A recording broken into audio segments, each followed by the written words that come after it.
Hey everybody, welcome to We've Got Ward, a Doof Media podcast series where we expertly dissect and discuss Ward, Wildbow's return to the world of Parahumans. My name is Eins, and as always, this is my co-host, Zwei. This is the weekly podcast where Matt and I eagerly dive into Wildbow's world of eggs, and alien-based death eggs as we analyze and interpret this ongoing web serial. This week, we're continuing Arc 12 Heavens with chapters 12.5 and 12.6. Victoria executes Operation Bitch-Slap-Rain-Til-He-Wakes-Up and then uses the slightly enraged cape to boil Cradle's egg in guilt and regret. I see no flaws in this plan at all. Matt, what did you think of these two chapters? Well, this is the egg-centric content that I come to this story for, as you know. Really good stuff. And, you know, we've got two Victoria chapters. We've been having so many interludes lately, which it's really kind of, I always see interludes as a treat. Yeah. But it's funny that I sort of see the opportunity to just do two Victoria chapters as almost a different kind of treat, because it's more of like a focus on just the through line of what's going on with Victoria. Yeah. I mean, the interludes are always kind of by their very nature more dense chapters. So our episodes have been creeping up in length because of it, because we've been doing a lot of interludes and they've been important interludes. So I am, just like you, excited to just do two, standard Victoria chapters. There's a little bit of fighting.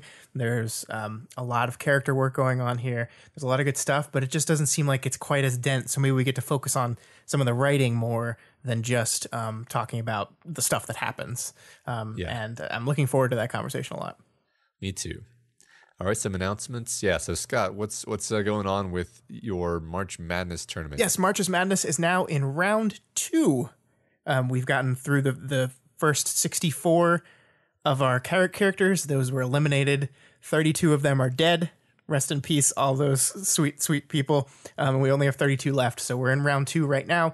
We are going to be covering the results of round 1 as well as all the round 2 picks at the end of the show. But we wanted to remind you guys that voting for round 2 is open right now, so you can head on over to doofmedia.com/March Madness and vote for the round 2 picks. That'll be open until this Sunday at about midnight Eastern time.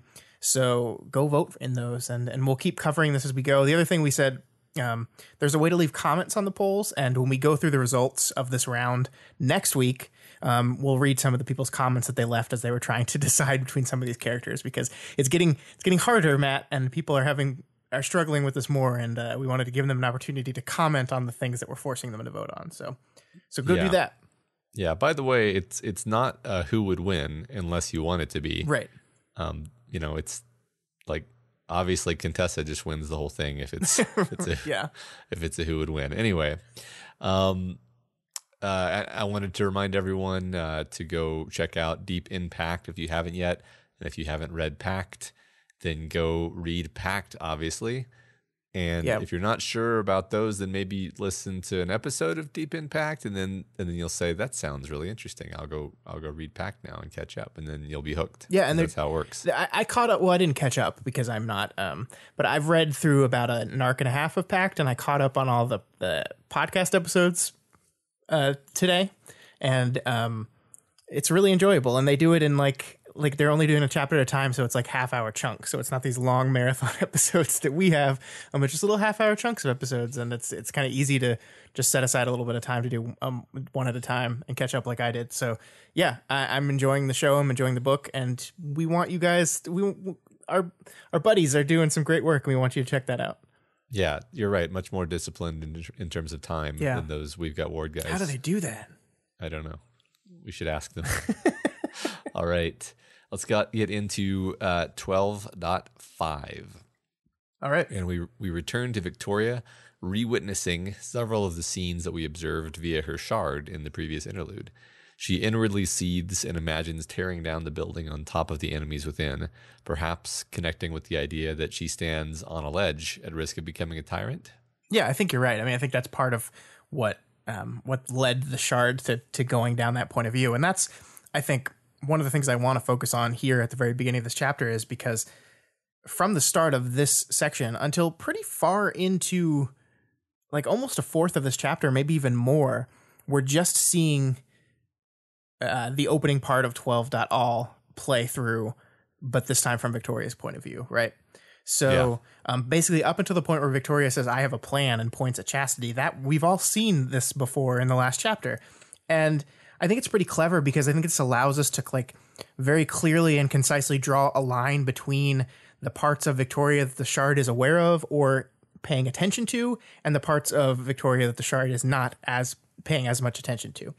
And I think that's just a clever device to kind of to make that very clear.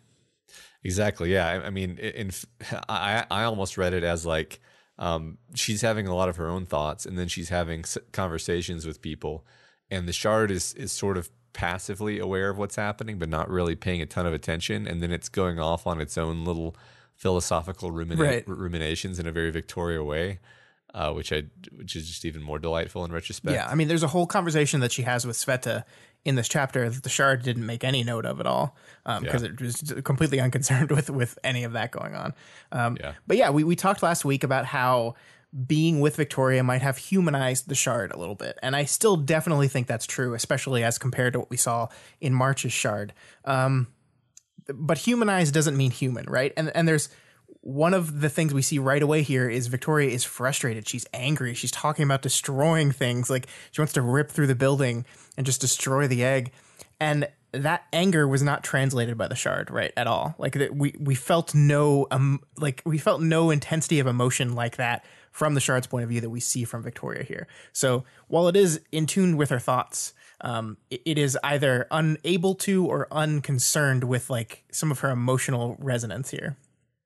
Yeah, I think you're right.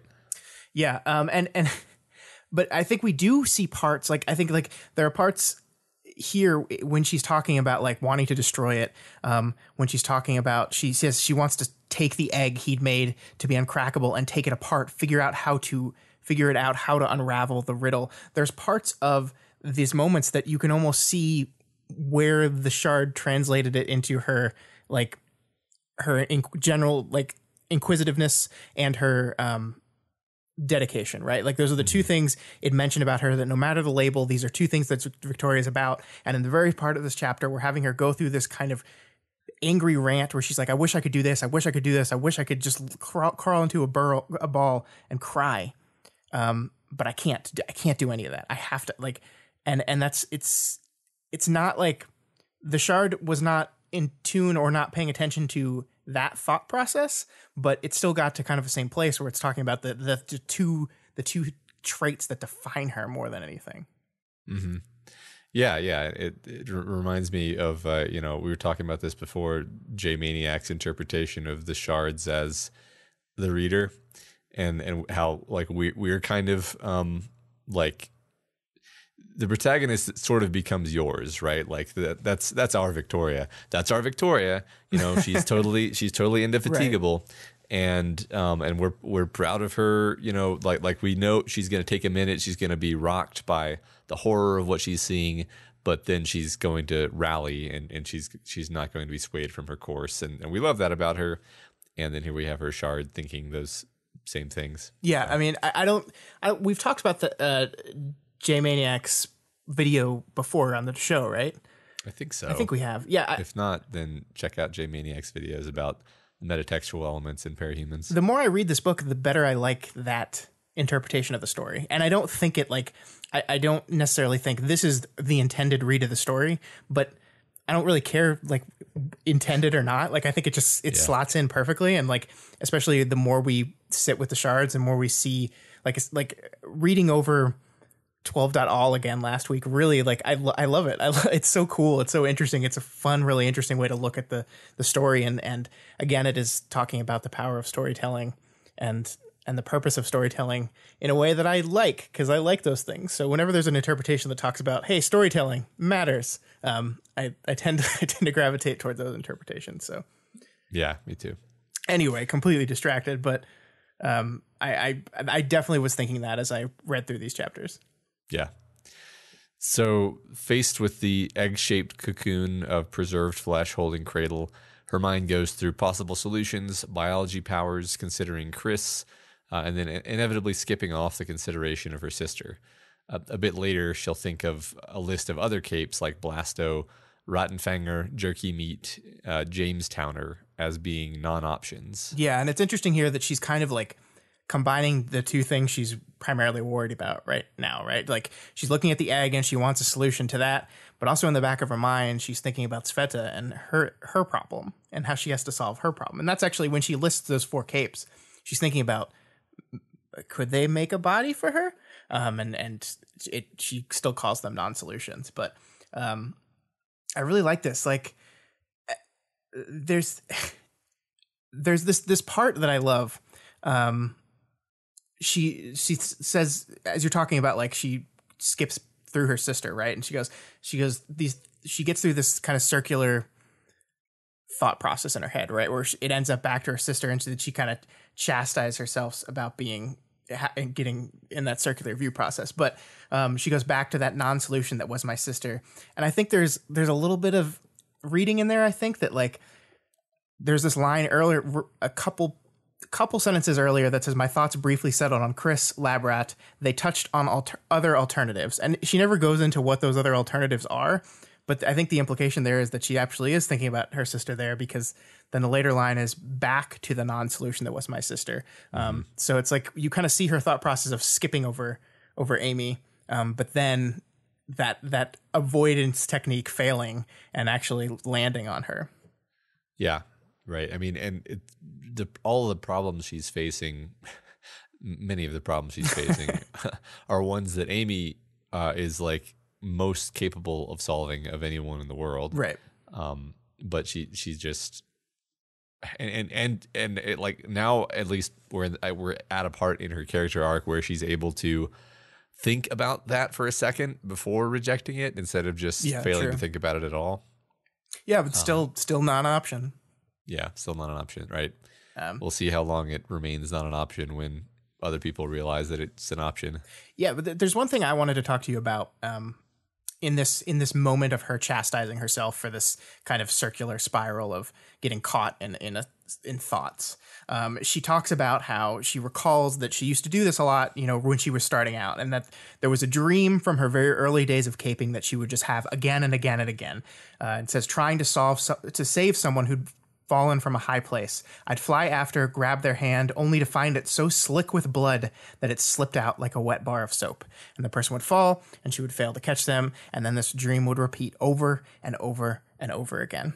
And I love this, because dreams in stories, like, to me, are always like a sign of, whenever I see a dream in a story, I'm like, pay attention to this. This is important, because dreams in real life are sometimes just nonsense, right? We can't control what we dream about, and sometimes it's just stupid nonsense that doesn't matter. But in stories, they matter normally. Yeah, right.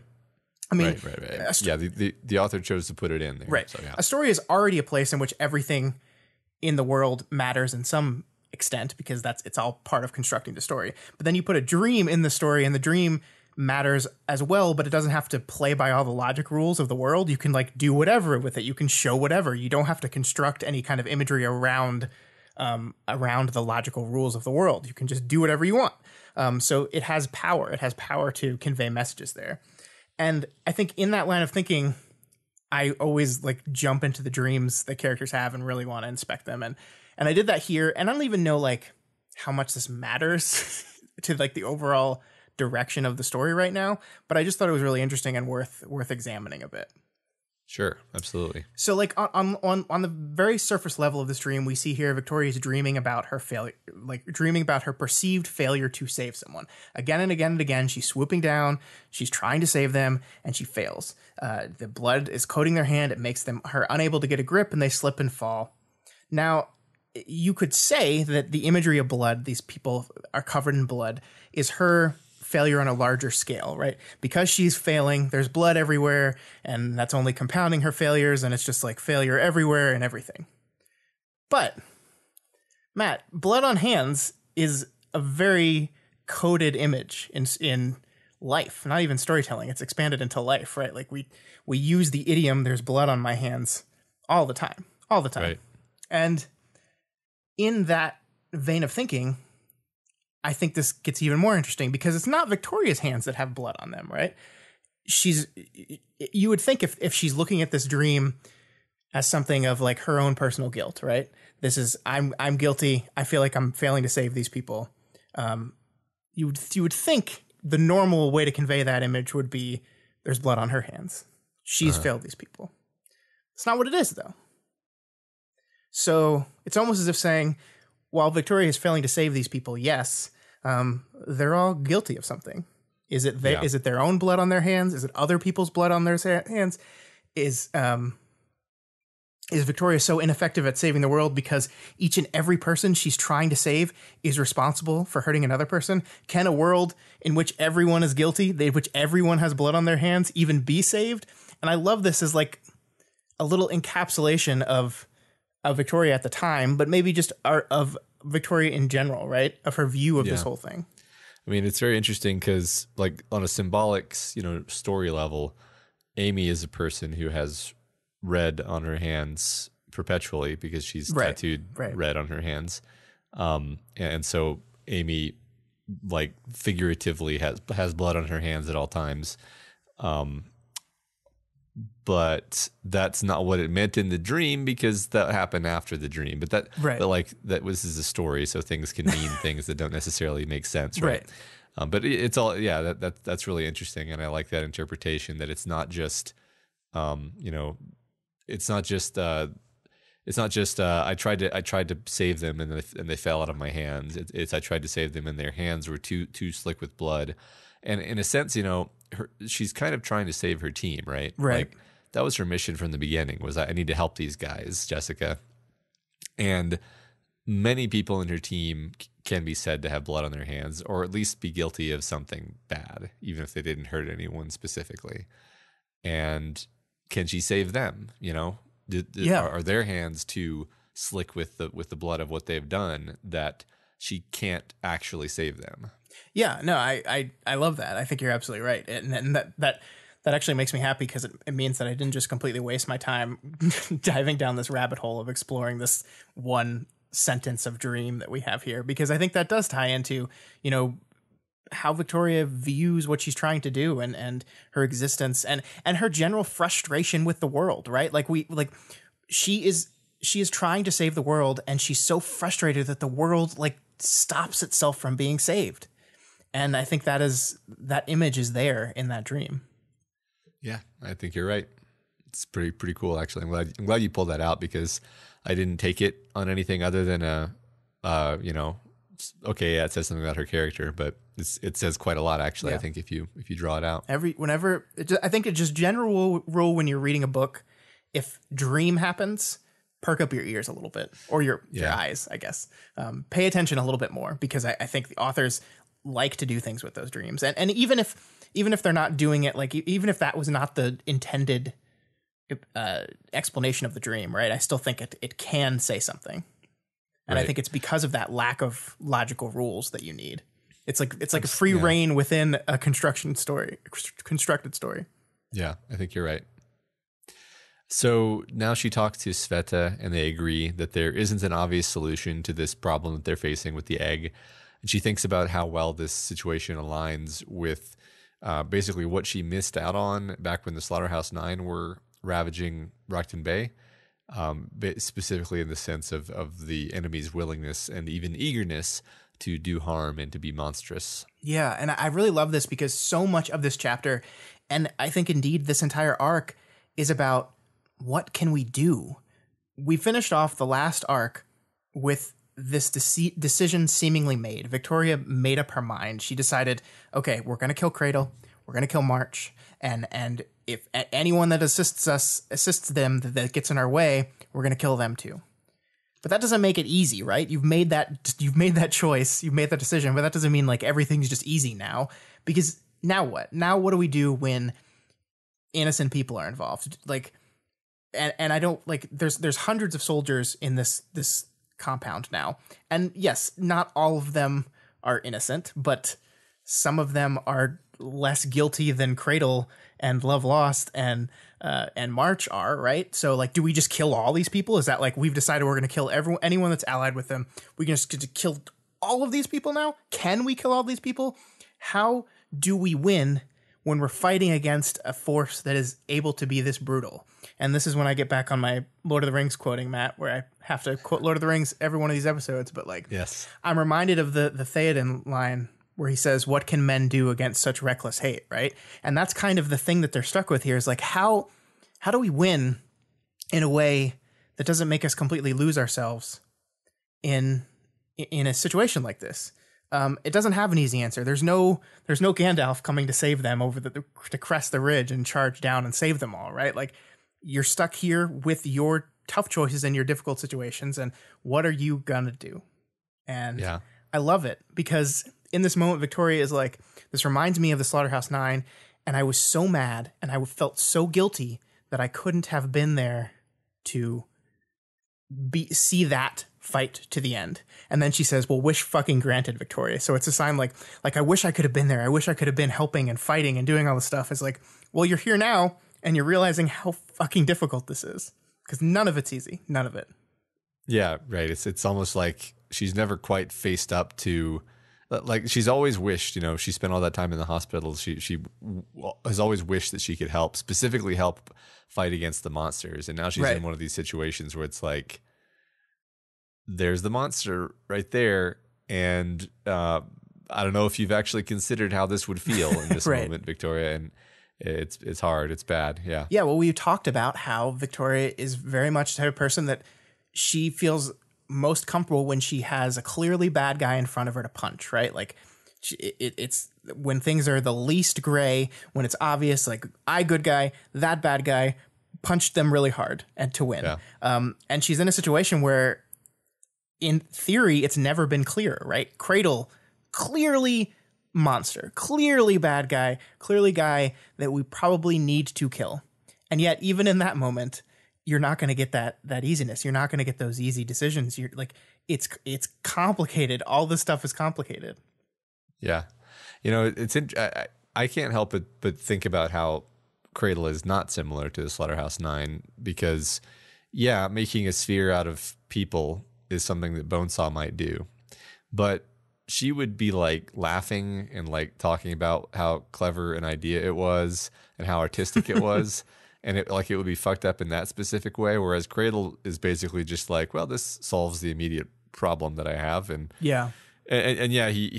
he wants to hurt the people who he's doing it to, I think. But I'm not saying one of those approaches is better than the other. I'm just distinguishing that they're two different brands of being a monster. Yeah, I agree. I think she's less looking at.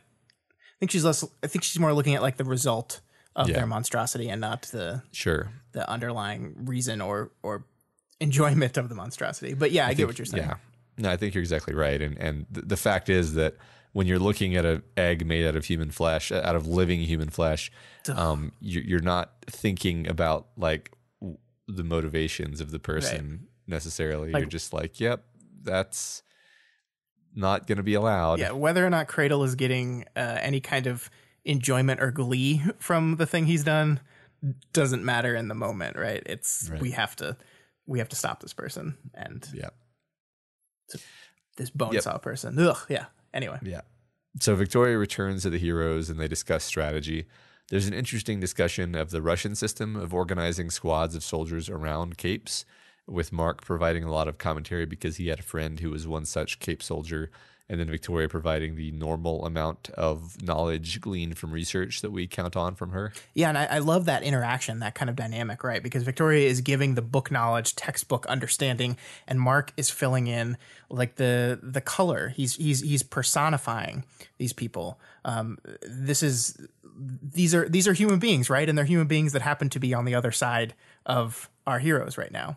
And we're kind of understanding how they operate as a group through Victoria's knowledge, but I think Mark's knowledge helps define who they are and maybe why they are the way they are, and maybe talks about how like the way that the group is structured, that there's not like that they are soldiers and not every single person is necessarily completely bought into the thing they're doing or was even able to agree or disagree with the person that they're working for. Mm-hmm. And I think that all gives color to this group that they're about to go up against, and kind of makes you understand why our characters would be super resistant to just murder them all. Mm-hmm. Yeah, right. I especially love this part where they talk about like sometimes the group of people that surround the cape feed into kind of their pathology in a way that makes them even worse. Yeah. It's like not only do you get the standard package of capes coming along with everything that's wrong with them, but they come with their own group of enablers there that just like make everything worse for them. And like I can see pros and cons to that actually, like from a powers point of view. But yeah, definitely something to think about in the combat aspect of things. I feel like from a powers point of view, it's all cons. I guess like for the survival of the species. It's all everything about powers is a con, right? But I was more thinking specifically like people who are more aligned with their shard tend to be stronger, and if you're surrounded with a lot of people who are going to like push you to your worst all the time, then you might that might make you functionally stronger, but also in kind of a brittle way where you're going to go crazy and kill everybody eventually. So yeah, like for example, if some guy like comes up and just like shoots energy beams of emotion at you, you might just like shove a drill into your coworker. Yeah, that kind of stuff. Things like that. Yeah. So there's a lot of discussion of the specific capes who are present, who they suspect are present, and they're people we know very little about. So basically, what this part of the text is doing is it's priming us to understand what the team is going up against. Like specifically, there's a cape called Macade. I don't know how you say that actually. I don't know if that's an actual word. Maybe you should have looked that up. Who has a centipede thing, and they're apparently quite young. So like these little details are being fed to us. And there's also Barfbat, who we remember from the Citrine interlude. Yeah, a Macade is like a Japanese centipede. So cool. There you Gotcha. go. Yeah. I mean, I think this is important. Like we're going to talk about next chapter about how well Wildbow does in setting the stage and getting us to understand each and every one of these characters in a scenario that is a lot of people, right? We're about to like the next chapter has a lot of different people, a lot of different things going on, and the fact that we spend time defining who some of these people are ends up being really important. But more on that next chapter. Yeah, but so I guess if it's probably Mukade. If it's Japanese. Yeah, you're probably right. Anyway, yeah. So there is a moment here that I think is worth talking about for a bit, Matt. This is kind of a reaction to the Parahumans subreddit and the community. There's a bit here where as they're trying to talk, they're looking at different capes and they're identifying them based on their costumes. And Rachel points out that sometimes people switch costumes. Take the guy you like least and make him wear the costume instead. He'll draw attention.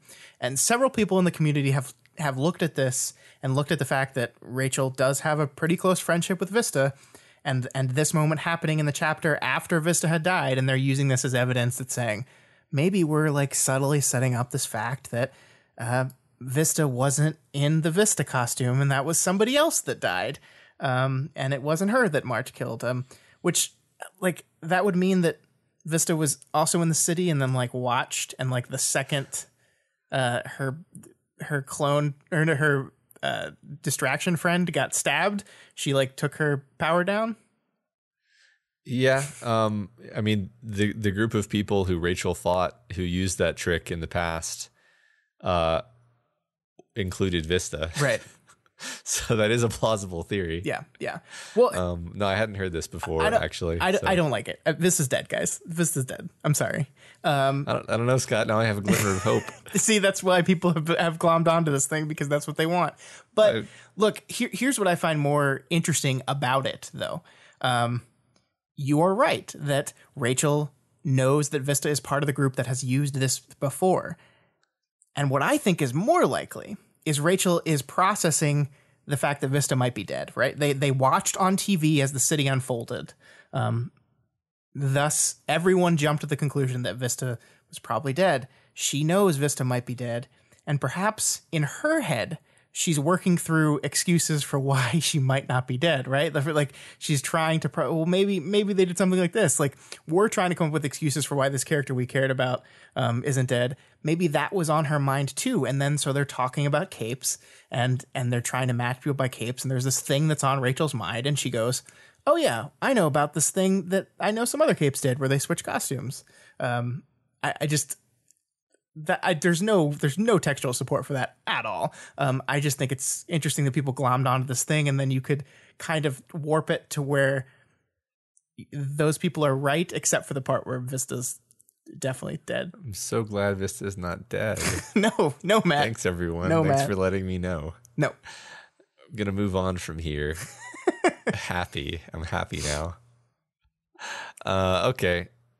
Yeah. I like that. I like that was Rachel's contribution too, because like that's totally a thing that she would add to that conversation, even if it weren't for the Vista hypothesis. Sure, yeah. So yeah, there's this interesting paragraph where Victoria thinks that she might know what the long-term goal of the villains is. And I'm going to read the paragraph. So it says, "I had a bad feeling that I knew what their long-term was. I might not have connected to it if I hadn't seen Ashley and the Harbingers, or if thoughts of Bonesaw and some of the other sketchy biomanipulators hadn't been so close to the surface of my thoughts with Sveta's issue."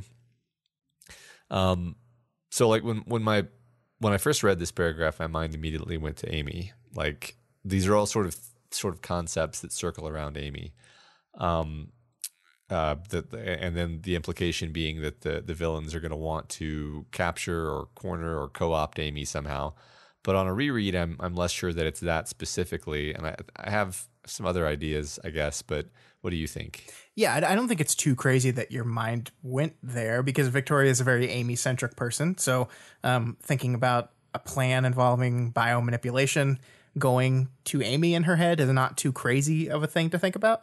But let's try to break it down and see if we can come to a conclusion here. And I don't know if I'm like have any kind of real answers, but let's look at it, because she says the two things that make her develop what this long-term feeling is. The first one is Ashley and the Harbingers. So clones, right? Powered, cloned people. But maybe there's something more specifically here, because it's not just the Harbingers, it's Ashley and the Harbingers. So maybe she's talking or thinking about how Ashley interacted with them. So like we talked a lot about this familial bond that we saw last week and the week before between these guys and why they're kind of grouped that way. So maybe it has something to do with that. I don't know. And maybe that points toward Amy, right? Because she's got like familial bonds on the mind while also thinking about biotinkers.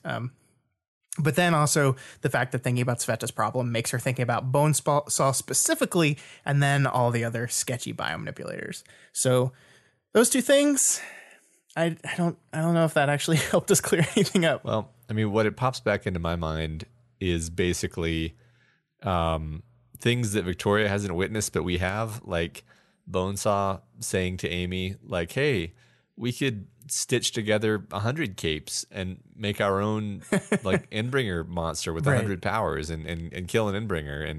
And then people would be like, "Well, now what?" And that has always been something that has been like feasible in this setting, right? Right. Like, and that's even sort of what Teacher was hinting at the end of Worm, was being like, we can leverage the capabilities that we have to sort of rebuild something like what Scion was, except under our control. And that's all of this sort of taken together. You know, you have the capability to clone, which means you can resurrect dead powers. You have the capability to mash together multiple powers into one person, which Bonesaw has done already, even without Amy. Yeah. You have the capacity to change powers. Like if you have all these resources under your control, you could do whatever, right? You could like do whatever from the perspective of like rebuilding shard network, all kinds of things like that. Yeah. And so like biomanipulators are the pathway to doing that, right? Because there's no such thing as like a shard manipulator, but the biomanipulators can basically do those things anyway. Yeah. And I think one of the interesting things about this whole thing is the question of what are the clones in relation to shards, right? Like are the two Ashleys operating from the same shard? Like, how did that work? You know, like how did when a clone of someone was made, how did that work on the shard side of things? And like, are all the Harbingers 5 separate shards, or just all part of the same shard, and that's its own kind of mini shard network through the boys themselves? Like that's a big mystery and something we don't know. So, I mean, that seems like an interesting examination of this whole thing too, where we were talking about this idea of network, of community, of the shards wanting to be part of this big overarching network that's gone. And yeah, I mean, we're talking about these things that we don't quite know the answers for yet. And it certainly makes your mind think about the horrible possibilities. Yep. I mean, I always assumed they were all tapping into the same shard. But, I think that's the most logical, right? Yeah, I mean, that's also why we see like identical twins have almost exactly the same power usually, because it's like a one shard just being like, all right, I can't keep track of this, so you both get the same power, which is me. Yeah. Yeah, but in that frame of reference, what is Capricorn? Are those 2 different shards? Presumably, they're 2 different powers. I don't know. That's a good question. I mean, it might be this. It might be just matter generation, except with 2 different manifestations from the same shard. Yeah. So yeah, that's a good question, though. I'm pretty curious to learn whether Capricorn is actually, you know, 1 shard or 2, because it's a great point. Mm-hmm. So let's move on. So finally, Victoria points at the smallest person present, Chastity. She wants to use Chastity to wake up Rain from his shard sleep. Yeah, and we finally get back to the part where we left Victoria's shard off in the last chapter, and we get told that instead of charging right in, powers blazing, Victoria wants to once again use the most subtle powers they have available. And because that involves Rain waking up, we now assume that his emotional power seems to be the one that she's primarily thinking of, which of course we learn turns out to be true. Yeah. Yeah. So I like how the chapter actually kind of like slow plays what she's planning on doing. That's fun. So Victoria heads back to where they have Rain tucked away, and she has to confront Bluestocking and the rest of the contingent, who scared off Cassie and the dog carrying Rain. As she leaves this confrontation, they inform her that Harbinger took Contender's eyes with his marble. So there's the answer to last week's mystery. It was Contender, not Paris, who was hit in the eyes. And I think Contender has like a gas mask over his face or something. I'm not sure exactly, but they later described that there's like wiring and stuff mixed in there. Yeah, I wasn't sure if that was like a consequence of, like, was it some kind of tinker ball that the Harbinger shot, or was it just a marble? Yeah. Wasn't entirely sure. Or not a marble, but like one of those heavy steel pellets that you buy. Yeah. Yeah, I don't know. But it's wonderfully horrifying. Yeah. It's awesome. And Victoria describes it as almost gentler than she expected, and then wonders if this is the full amount of what they meant by fate worse than death. Yeah. And then Bluestocking tells them if they don't get him medical attention too soon, he'll bleed out or the damage will get permanent. And since the portal is locked down, they're stuck. They can't get him medical attention. And Victoria basically shrugs this off, right? She says, if his injuries are permanent, if we take too long and his injuries become permanent, it's their fault, not ours. And while sure, that kind of like, I mean, like it, I know, like, I don't think these are good people. They're not, like, I don't like them very much at all. But this idea of this person needs medical attention and I'm going to say no, not right now, is just a little unsettling with me. Yeah.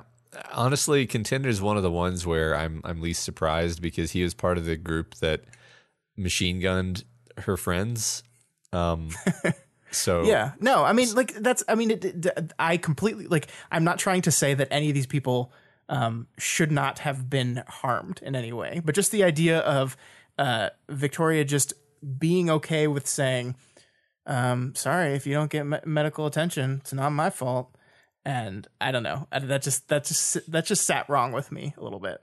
Right. I mean, basically she's explicitly putting catching and stopping Cradle and saving the people who were, in his egg over this person's life. And I think the fact is that she's already made that choice. Right. So this is just her making that choice again, basically. Because the one thing we don't see here is her kind of deal with that in any way. Yeah. She seems fine with that decision. She's made it and she does it.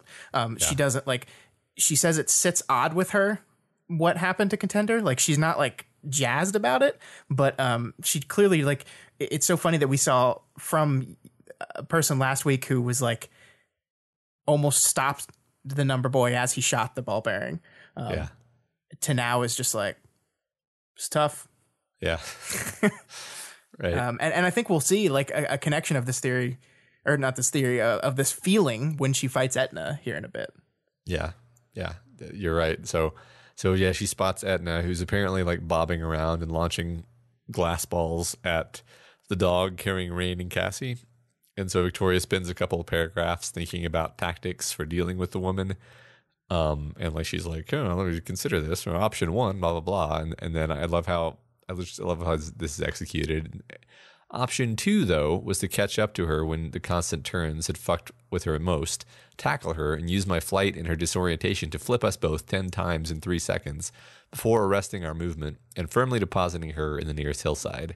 The crash landing on her part was more because of her disorientation than any exaggerated force on my end. And so, like, it's fantastic because you're like, you don't realize that you're reading what she actually did until you're like 3/4 of the way through the paragraph, and then you just like can't help but burst out laughing because, like, especially because option one is like something subtle and careful, and this is just like what actually just.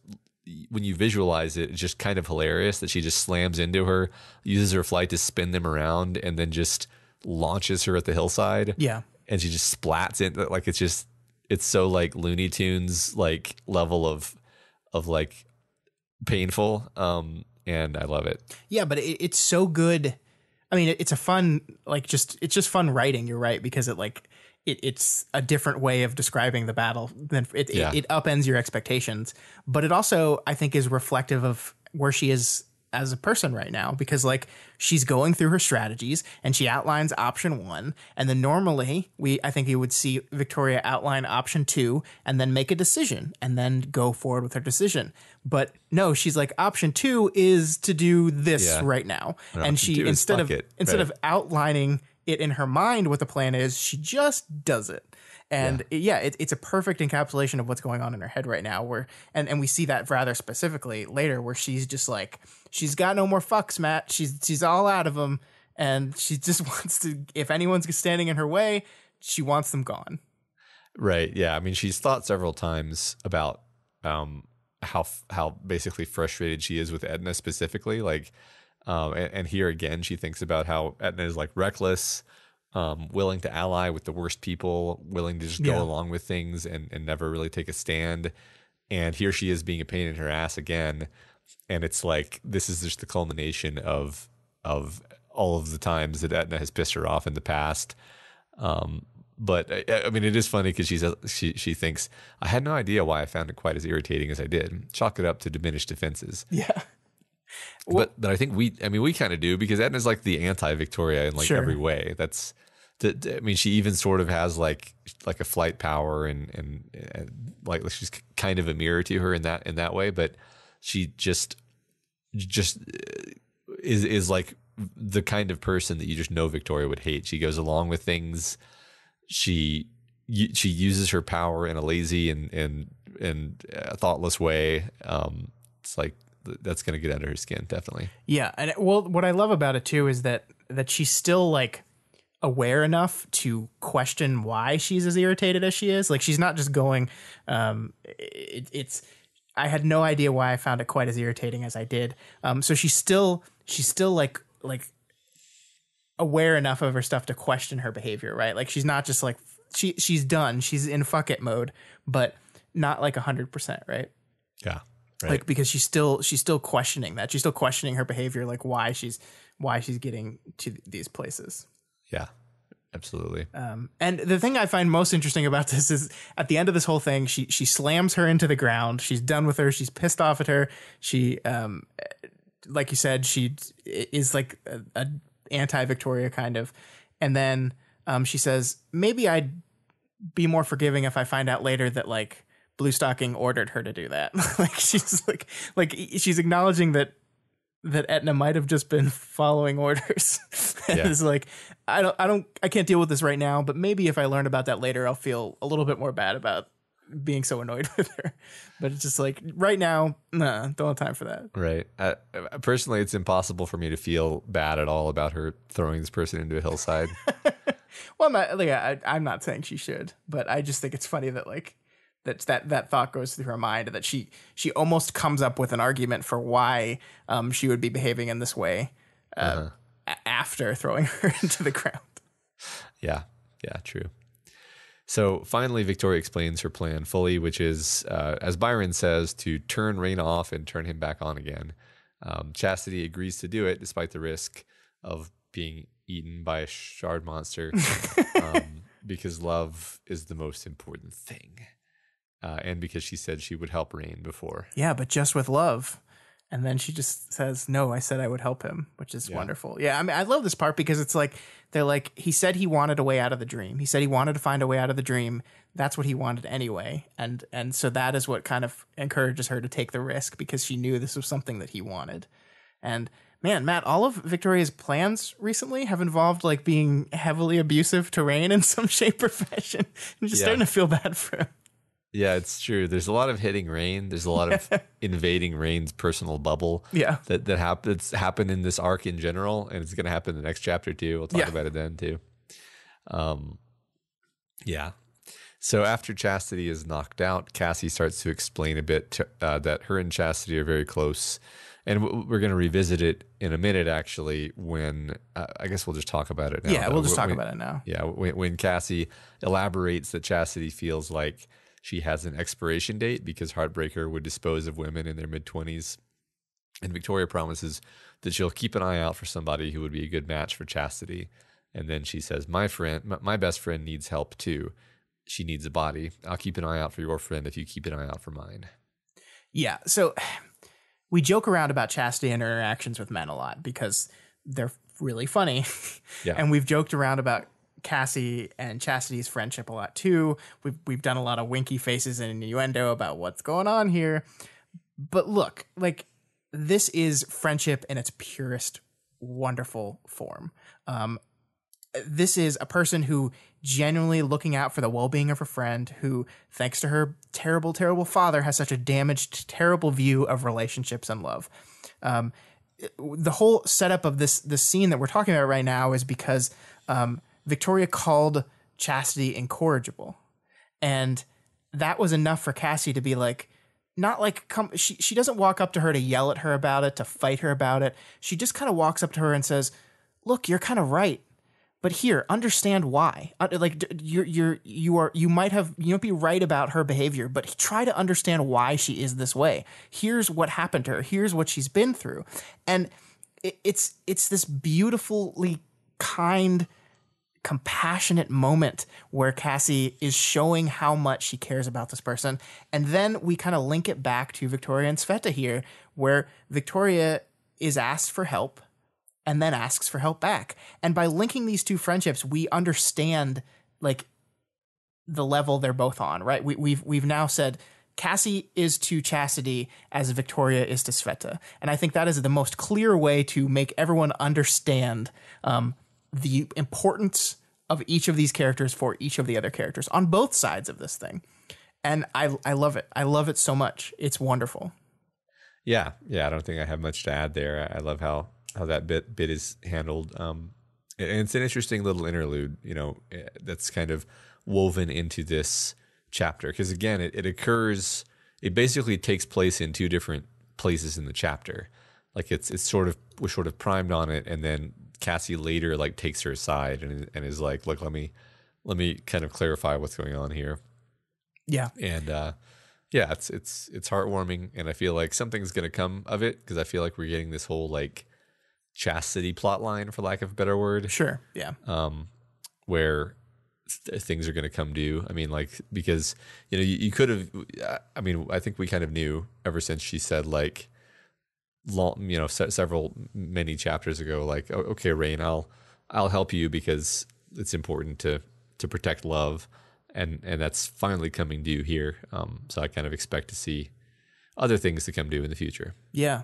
But again, I have to, like, in the middle of this part of the story where the bad guys are literally tearing our characters apart, we have, once again, a focus on community, a focus on a network of people. We have people caring and looking out for people they care about, and people willing to reach out to people outside of their immediate group for help, for support, for network, for caring. Like, over and over and over again, we're establishing and pointing towards this theme and this idea of community and the power of people being together. And in the midst of trying to defeat enemies that are literally ripping them apart, I think that is so, so important. And I just love seeing it in all the different facets of it, all the different ways we're seeing this, like family, family you choose, friendship. Like, this is a pure platonic friendship between these two characters, but it is one of the most powerful relationships we've seen in the story. Yeah. I love that connection there. That's great. So Rain wakes up feeling like shit. All of his powers are almost non-existent except his emotion power, which is cranked up to the max, which makes us realize that Rain did not take Cradle's offer and Love Lost gave him the tokens, and we're so happy. Yeah, we knew our boy wouldn't take those coins, Matt. In retrospect, should have known. He's didn't trust that stupid Cradle man. Yeah. Yeah. I mean, I liked that it was a little ambiguous the way that interlude ended, because you could have actually interpreted it to mean that Love Lost was going to give her tokens to someone as a penalty, like to give them an uncontrollable rage that would make them falter. But that doesn't seem to be the case. Well, we'll see. Yeah, well, the rage is not helping him, but No. the emotion power certainly is. Sure, yeah, and especially since you're right, he has no other powers. He has no mover power. His blades are just normal looking blades that disappear instantly. His tinker power is like, I love the abstractness of kind of tinker powers when you're just like, think of some abstract device. Yeah. Nope, nothing's coming. I guess my tinker power isn't working. Yeah. I kind of love that. But yeah, just that emotion power, and it's pumped up. And and then we get this fun throughout the rest of these two chapters. We have these fun bits of dramatic irony that we're going to talk about a lot, especially next chapter. Of, we know that Rain has been dosed with some rage, Victoria doesn't, and the chapter is playing with this lack of knowledge on our point of view protagonists throughout all of this. Yeah, right. Yeah, so the plan is for Rain to use his power on the interior of the egg, soaking Cradle in self-loathing and regret. Rain chats with Moose when they're back with the others, and Moose gives him the rundown on, I think, the potential regrets of the people in the building so that he can use them as a weapon. Yeah, it's kind of this weird moment where you're like, okay, which of these are murderers? Which of these have maybe done something they regret, which are fine? Like, who can I target? Who is more susceptible to this thing? Who should I leave alone? All those kind of things. I like it a lot. Right. And I like the distinction of, like, well, some of them are murderers, but some of them are murderers who don't feel anything about it. So that's right. Definitely something to pay attention to. Yeah. So the team breaks up into a complicated plan, some members sneaking around the building and avoiding the patrols, the bulk of the capes hanging back, ready to knock down the building if everything goes wrong. And now, I know I just said that the Cassie and Chastity part was my favorite part of the chapter, but no, actually, Victoria wrapping her mom in a dog blanket and carrying her under her arm as she flies through the air is my favorite part of the chapter. Yeah. I don't know why, Matt, but I like, the book specifically tells me the opposite, but I always imagined Carol's ball as much bigger, like human sized for some reason, not like basketball sized or beach ball sized or whatever it is.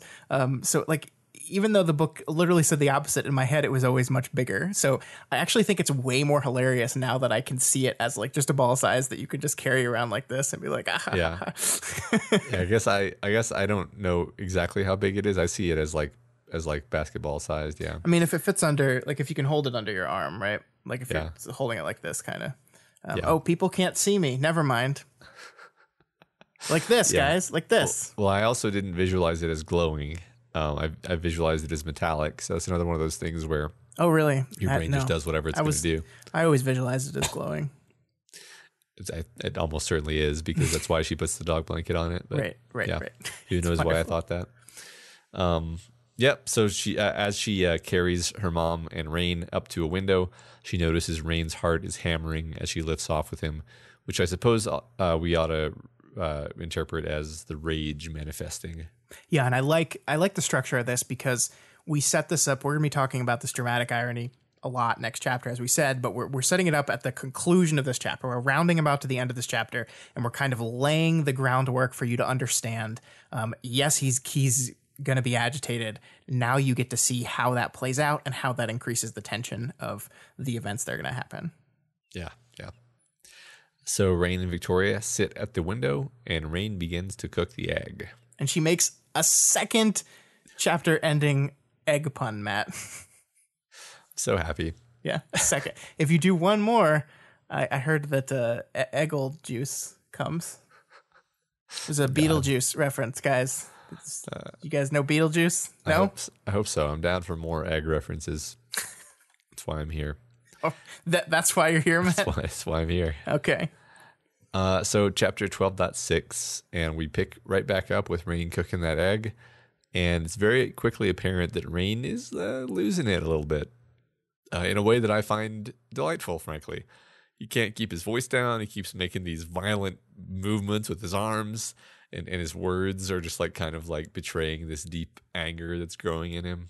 Yeah, this is a really tense chapter overall. The chapter is dealing with tension in a lot of fun ways, and the dramatic irony really helps wonderfully enforce everything the chapter is trying to do tension-wise. We see Victoria struggling with this, like, she's like, why is he acting this way? Why is he doing this? He's being ridiculous. Like, and she doesn't understand, and that, like, it makes it kind of funny. You're right. It makes it entertaining and it's silly a little bit, but at the same time, it's like, is he going to go too far? Like, there's a bit we'll get to in a bit where he's like pressing his hand against the glass so hard that for a second there, she's like, oh, he might just shatter that. Like, it's wonderful. It's like this, you're seeing like completely irrational, like, and the important part is that it's so different from how Rain normally acts. Yeah. Right. I mean, that's what makes it kind of funny, because like Rain is kind of a lovable, not doofus, that's not right, but he's kind of a lovable guy. Doofus. But well, doofus. It's not because he's dumb. It's just because he always takes the brunt of every unfortunate thing that happens. And now he's like, this is kind of yet another unfortunate thing that's happening, but it's like making him act crazy in a way that's not hurting anyone, and so it's okay to laugh about. Yeah. But yeah, so the first part of the chapter is constructed, I think, for maximum tension. Basically, we're painting a detailed picture of the guard patrols that the team is trying to evade. Victoria gives nicknames to the various guards, which are actually just like numbers in different languages. And she kind of characterizes them, and like in the process of trying to anticipate them, she's thinking about their habits, and it's all really, really great writing, I think. Yeah, and I love it. I love it for so many different reasons, but there's no real reason to name the guards, right? Like just from a structural perspective, like they're anonymous guards. We're not going to really probably ever see them again. Giving them names, personifying this way, has no long-term story purpose. But in doing so, we do so much at the start of this chapter to establish the tension. We by naming the guards, we have a better grip of the geography of the roof. We kind of know, okay, 1 and 2 are over there, and then 4 and 5 are the ones doing this, and they each have a different personality. They each do a different thing. They each have a different way that they patrol up here. And this little bit of characterization goes such a long way in making you feel the tension of this opening, feel the moments of actual fear when you think, oh shit, they're going to be discovered. This could blow up at any moment. And on top of it could blow up at any moment, we have Rain, who's acting like a nut job, and not being strategic at all, and compound that with being discovered could be just disastrous. And I think I don't think we can undersell the importance that actually comes with just spending 2 lines characterizing these people. It's wonderful. Yeah, I mean, one thing Wild Bill always does, I think, is he tries to put you in the same position as the protagonist to the point where you feel like you're problem solving along with them, which means that you need to know all of the same information and constraints that they know. Yeah, because otherwise you have like the Sherlock Holmes syndrome where they solve problems and you're like, oh yeah, well, I didn't know about that, so that's not fun for me. Yeah, well, I mean, but that has its own kind of implicit enjoyment to it. That's fun, I think, under different, like if you're trying to make me impressed with the protagonist for one thing. But this is a situation where the fun is like you're with the protagonist. You're looking over her shoulder through that window and you're solving the problem along with her. Like that's the experience of reading anyway. Yeah. When I agree with that. Like this. Yeah. So Rain mentions that Tattletale and 3 other people are, quote, in the bubble. And I'm not sure what that means. I kind of had to like think about it for a second. So I think that there's Colt, Lovelost, and Cradle are like inside the bubble, and then the bubble comprises Tattletale and then 3 other people, which may be Capricorn, Moonsong, and maybe Kenzie. Like I guess we kind of have to just guess, right? Yeah. I mean, I think that was my. I think the imagery of the bubble, the egg, is something I struggled with a little bit because like. It's described as this 15 feet across thing that's sitting inside of a mech that's being supported by a mech that's a bunch of hands that all come together to support this thing. And it is it is comprised of pieces of people, right? Yeah. And there are 3 people inside it, we can assume. Because right after this moment, there's this. Victoria says she was hoping that Cradle was actually in the mech so she could just take him away, right? Yeah. But I mean, the bubble. Yeah. Right. Yeah. But the bubble is in the mech. So that's what kind of threw me off. Well, the bubble's not in the mech though. Well, is on the mech, right? The mech. The point of the mech is it's holding the bubble. Okay.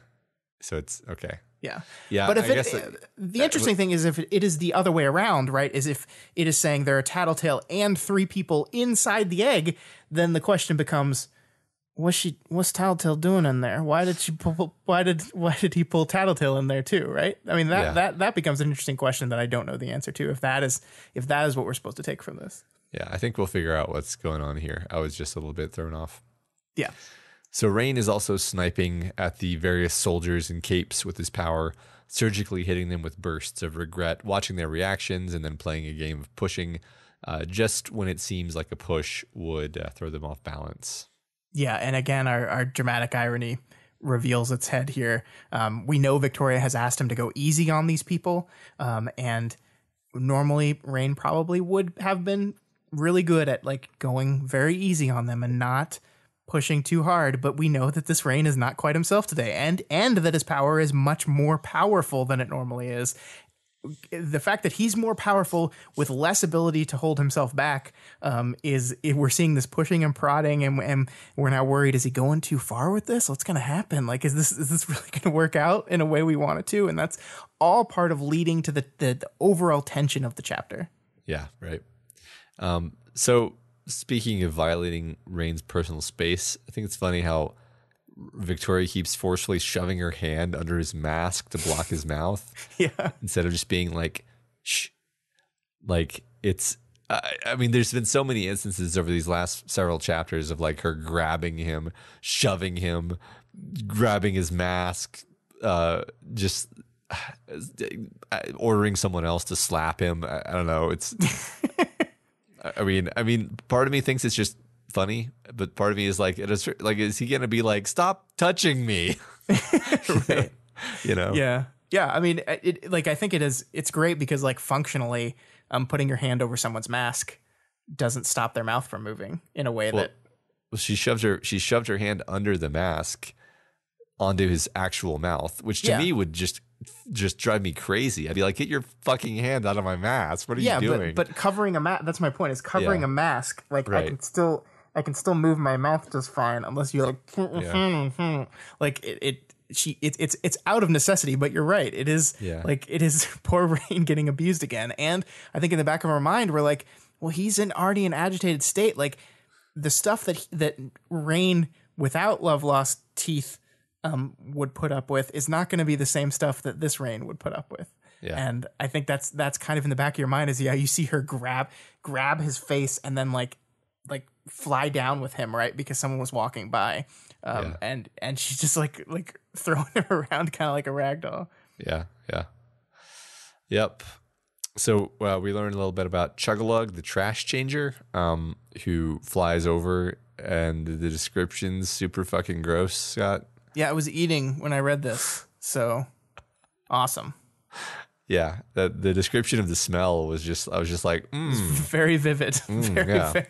Very. Yeah, it was very important that we focus on how bad the smell is. Yeah, I can taste that in my throat. Yeah.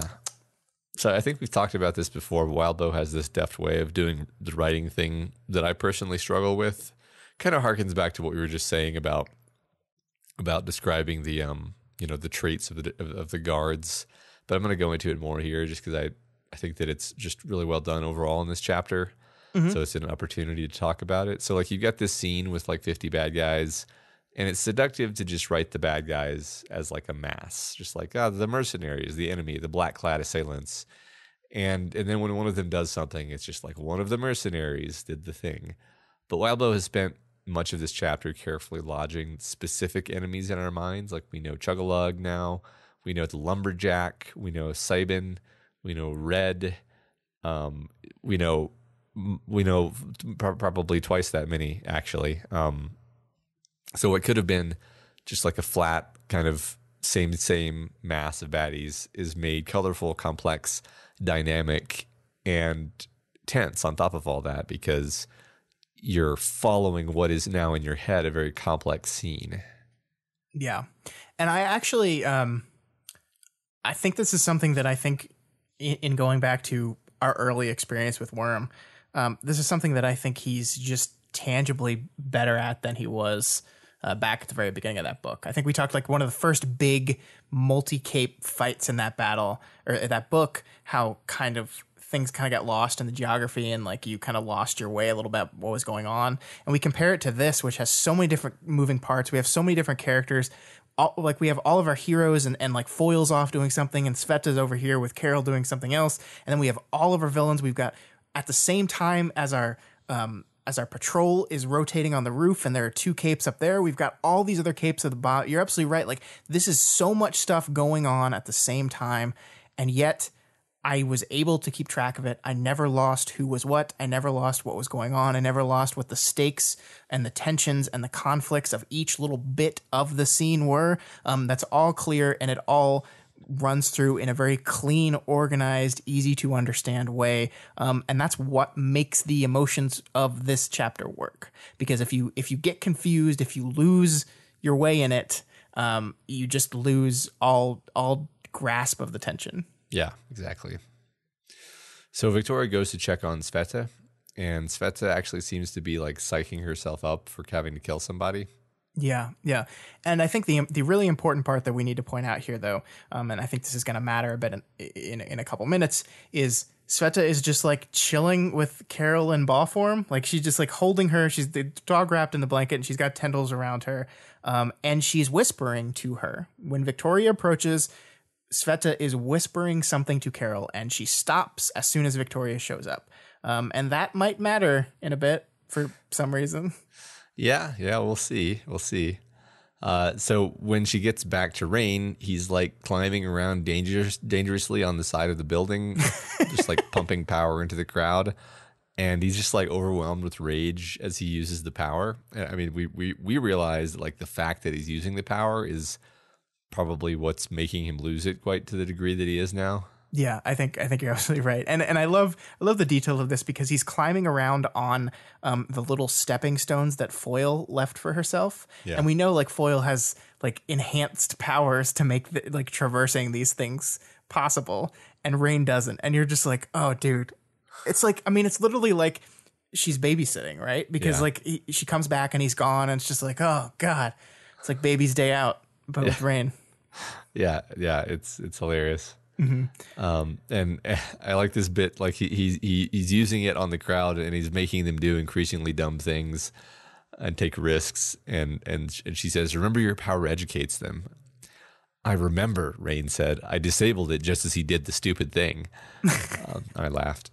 Yeah, but I mean, look at how he's talking though. Like I love this. Like the text emphasizes remember. They put it in italics. So like I remember, as if like Victoria's annoying the fuck out of him at this point. And we have him. He when he talks to her, he hisses at her, and he's losing it. And it's just so wonderfully conveyed. Like it is both Rain and different Rain at the same time. Like you can still recognize the fundamental core of who he is, because like the things that he's getting really mad about is like he's thinking about Tristan and how Tristan was one of the only ones that had his back, and he's thinking about Kenzie and the things Cradle had done to her, and it's just so good. I like it so much. Yeah, me too.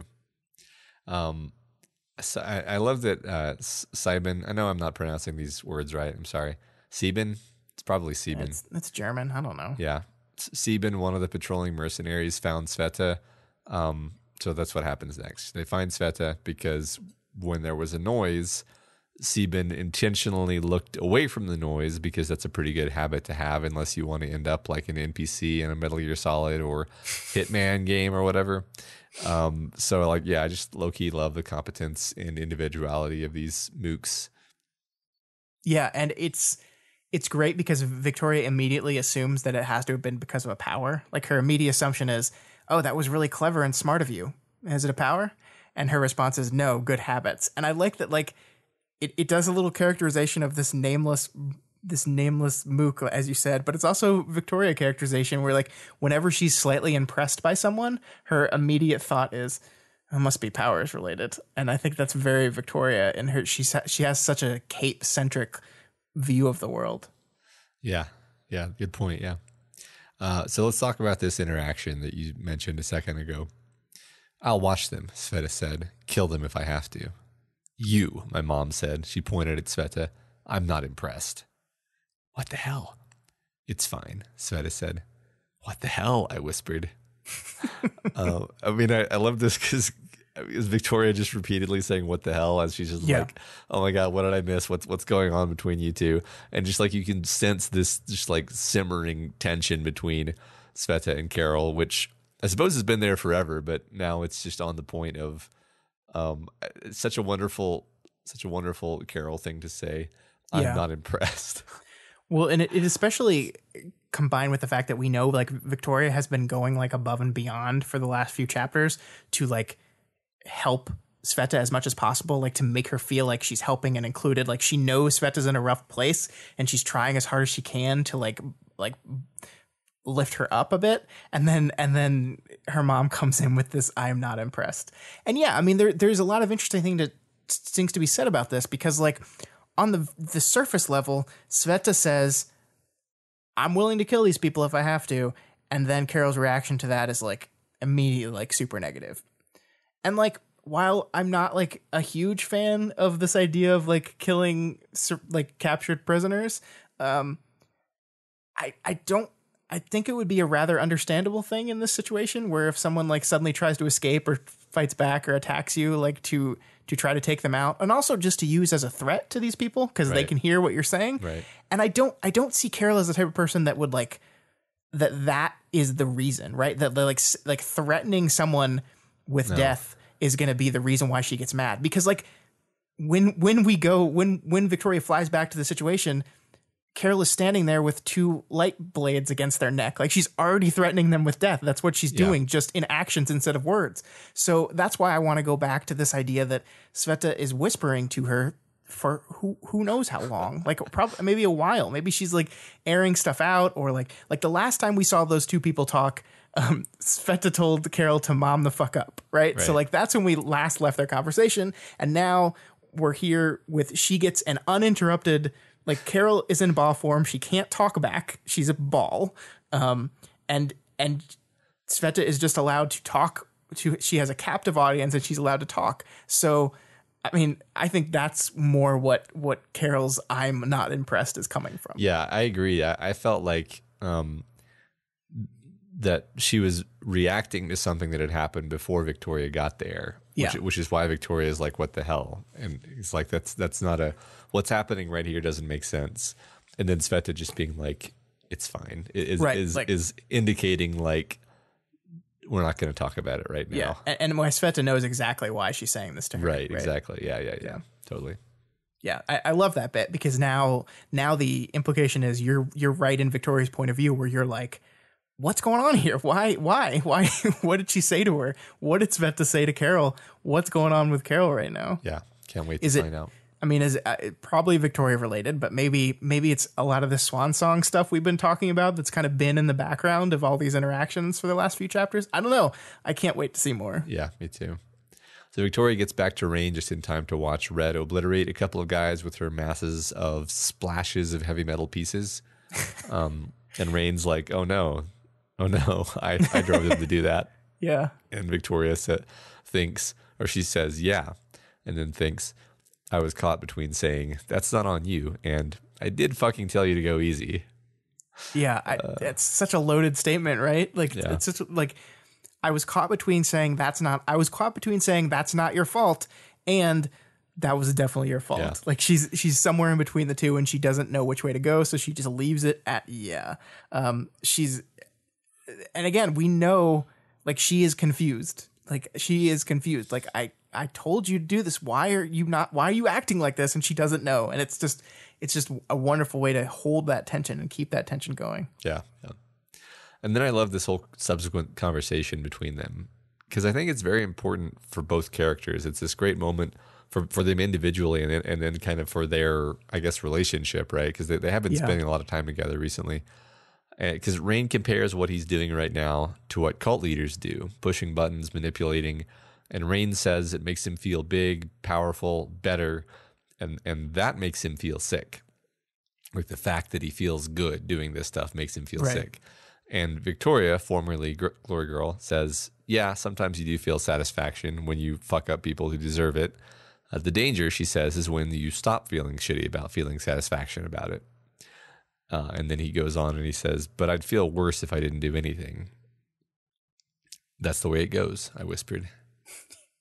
Yeah. Oh, God, let's talk about this forever. Okay. We could probably spend an hour on this. Yeah, I mean, one of the things we've talked about and one of the things the book has kind of drawn for us is this relationship between Rain and Victoria. And at the very start of the relationship, she compared Rain to Amy, right? She said like it was this moment where Rain was about to tell them what was going on and tell them the truth about himself, and she immediately went, that's Amy, like that. This is like when Amy like told us about her father, where she really came from, and connected that. And then later she connected Cradle to herself in what he was saying about what Rain did to him, supposedly, right? Yeah. So there's always been like this very important connection between these two characters on a level where I think we've understood why Victoria is agitated with him and it tends to get more annoyed and upset with him than maybe some of the other members of the group. Why she's kind of quick to be upset at Rain. Uh-huh. And then we take that central idea, and then we kind of have both characters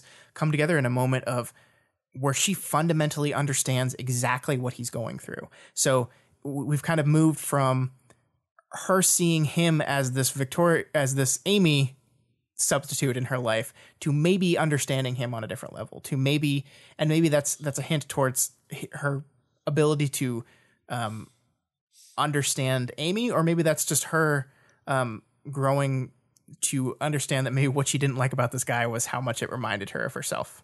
And I love that. I love that you're absolutely right that this is just as important for her as it is for him. Yeah, right. There's always been this fascinating sense in which Rain is kind of like the way Amy is, but he's also a lot like the way Victoria is. Right. And she very rarely makes these comparisons explicitly, but clearly a lot of the way she behaves toward him is reflected in the fact that she's kind of making these comparisons and contrasts subconsciously. So, I mean, I don't know. That's why I love this conversation, is it feels like a lot of the things that are kind of going on between them under the surface get aired out and made explicit between them. And like, it's not like they hug and agree to be friends after this, but but it feels like something was accomplished by them having this conversation. Yeah, I agree. And I think there's something so important to this idea that sometimes it's okay to feel satisfied when you're hurting the bad people, right? Like sometimes like that is a natural, okay reaction to getting one over on people as bad as Cradle. But as long as you keep that in context, as long as you don't lose this perspective on it, where you keep the fact that yes, sometimes that feels good, but it should feel a little bit bad too. Like there should be part of it that makes you feel like, oh, I'm getting the bad people, but I'm having to do kind of shitty things to do it. And I should feel a little bit of guilt on that. Not enough to stop you, because like, as she says, that's the way it goes. Like sometimes it's worse to do nothing in those situations. Yes, you should do it. It is the right thing to do, but you're going to feel a little bit bad about it. And as long as you keep hold of feeling a little bit bad about it, it's a sign that you're not going down that path yourself. Yeah. You're not losing the part of you that makes you not like them, basically. Right. And I think that it's a wonderful setup for the last line of this chapter that we're going to get to in a minute. Yeah. So the level of commotion inside the building escalates, and the heroes are forced to act outside, executing the pineapple 710 whatever maneuver, overwhelming the mercs quickly. But then the egg opens, and Cradle is awake early, covered in blood. He's struggling. There are wet tracks down his cheeks through the blood, and he screams. And it feels good. Yeah, it certainly does. There is something here that jumped out at me immediately, that feels like we're setting up to something else. Like in this moment, his hands clutched at his chest, then reached for a pocket eyeglass case. He stopped, not putting them on. And this feels to me like we're setting something up. This feels like, and I know you've read the chapter, so shut up. But this feels to me like this is like a Cradle tick, or maybe this is a tick of former Cradle before he became Cradle, and that this is. I feel like this is going to pay off in some way in the next chapter in a cool way, and it's just like because it's so specific, right?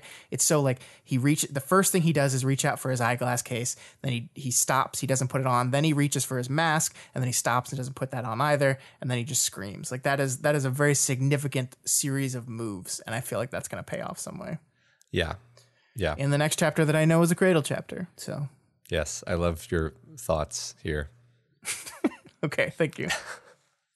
I mean, yeah, no, it's just the whole ending of the chapter is fantastic. Just this idea of him roaring and like, so I interpreted the scream as being like, just like devastation on some level, like I guess frustration too, though. But yeah, I love it. Well, I mean, a lot of what we've talked about around Cradle is like his emotion power. Or at least the part of it that he gave to Love Lost seems to be the ability to feel nothing, right? Like so to make the general assumption that is who Cradle is, that he doesn't feel a lot. So we see him in this moment crying. He comes and he's early. We don't really understand why he woke up early. Maybe something to do with what Rain was doing. Maybe something else entirely. But seeing him cry means he's feeling this, means that this thing worked, that whatever Rain was doing to him got to him in a way that made him feel something. And yeah, if you're a person who doesn't feel and suddenly someone makes you feel feelings, especially feelings like guilt and regret about all the terrible, terrible, terrible things you've been doing, yeah, you're probably not going to react very, very great to that. Yeah. And I love that they kind of set this up throughout the chapter, because one of the things that Victoria and Rain were talking about as he's kind of bugging these people is the idea that everyone reacts to guilt and regret in different ways. Everyone has different reactions to it. Like some people get violent, some people close up, they leave, they run away. Everyone deals with it differently. Yeah. And so this chapter ends with the line, "There it was, that satisfaction that didn't feel as awful as it needed to."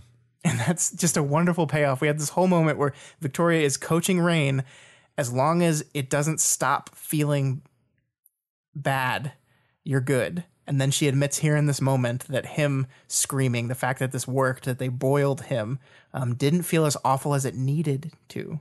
Yeah. But I mean, I love that because that's how you feel, right? In the moment, you're like, yeah fuck you, Cradle. Right. Which is, it's hard to hold that against Victoria, that she's feeling satisfaction about this.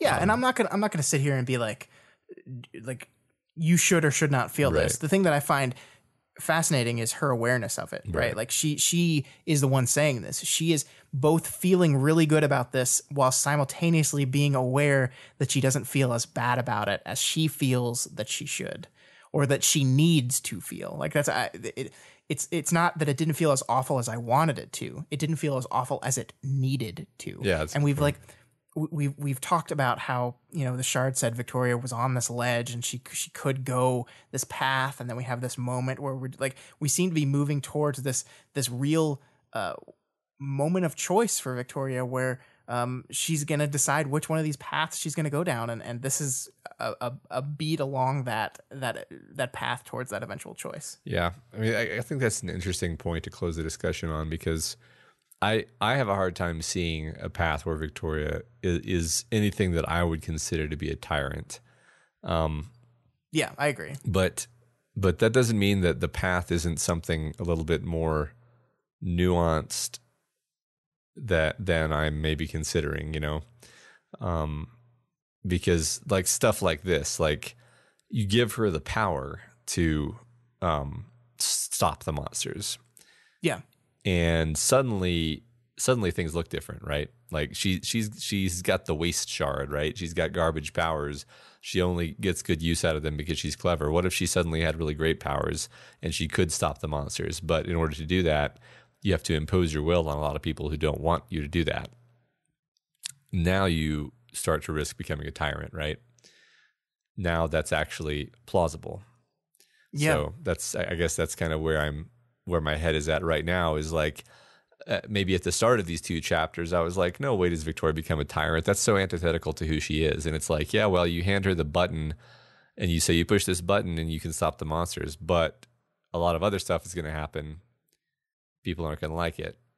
Are you going to push the button? Maybe she does. Yeah.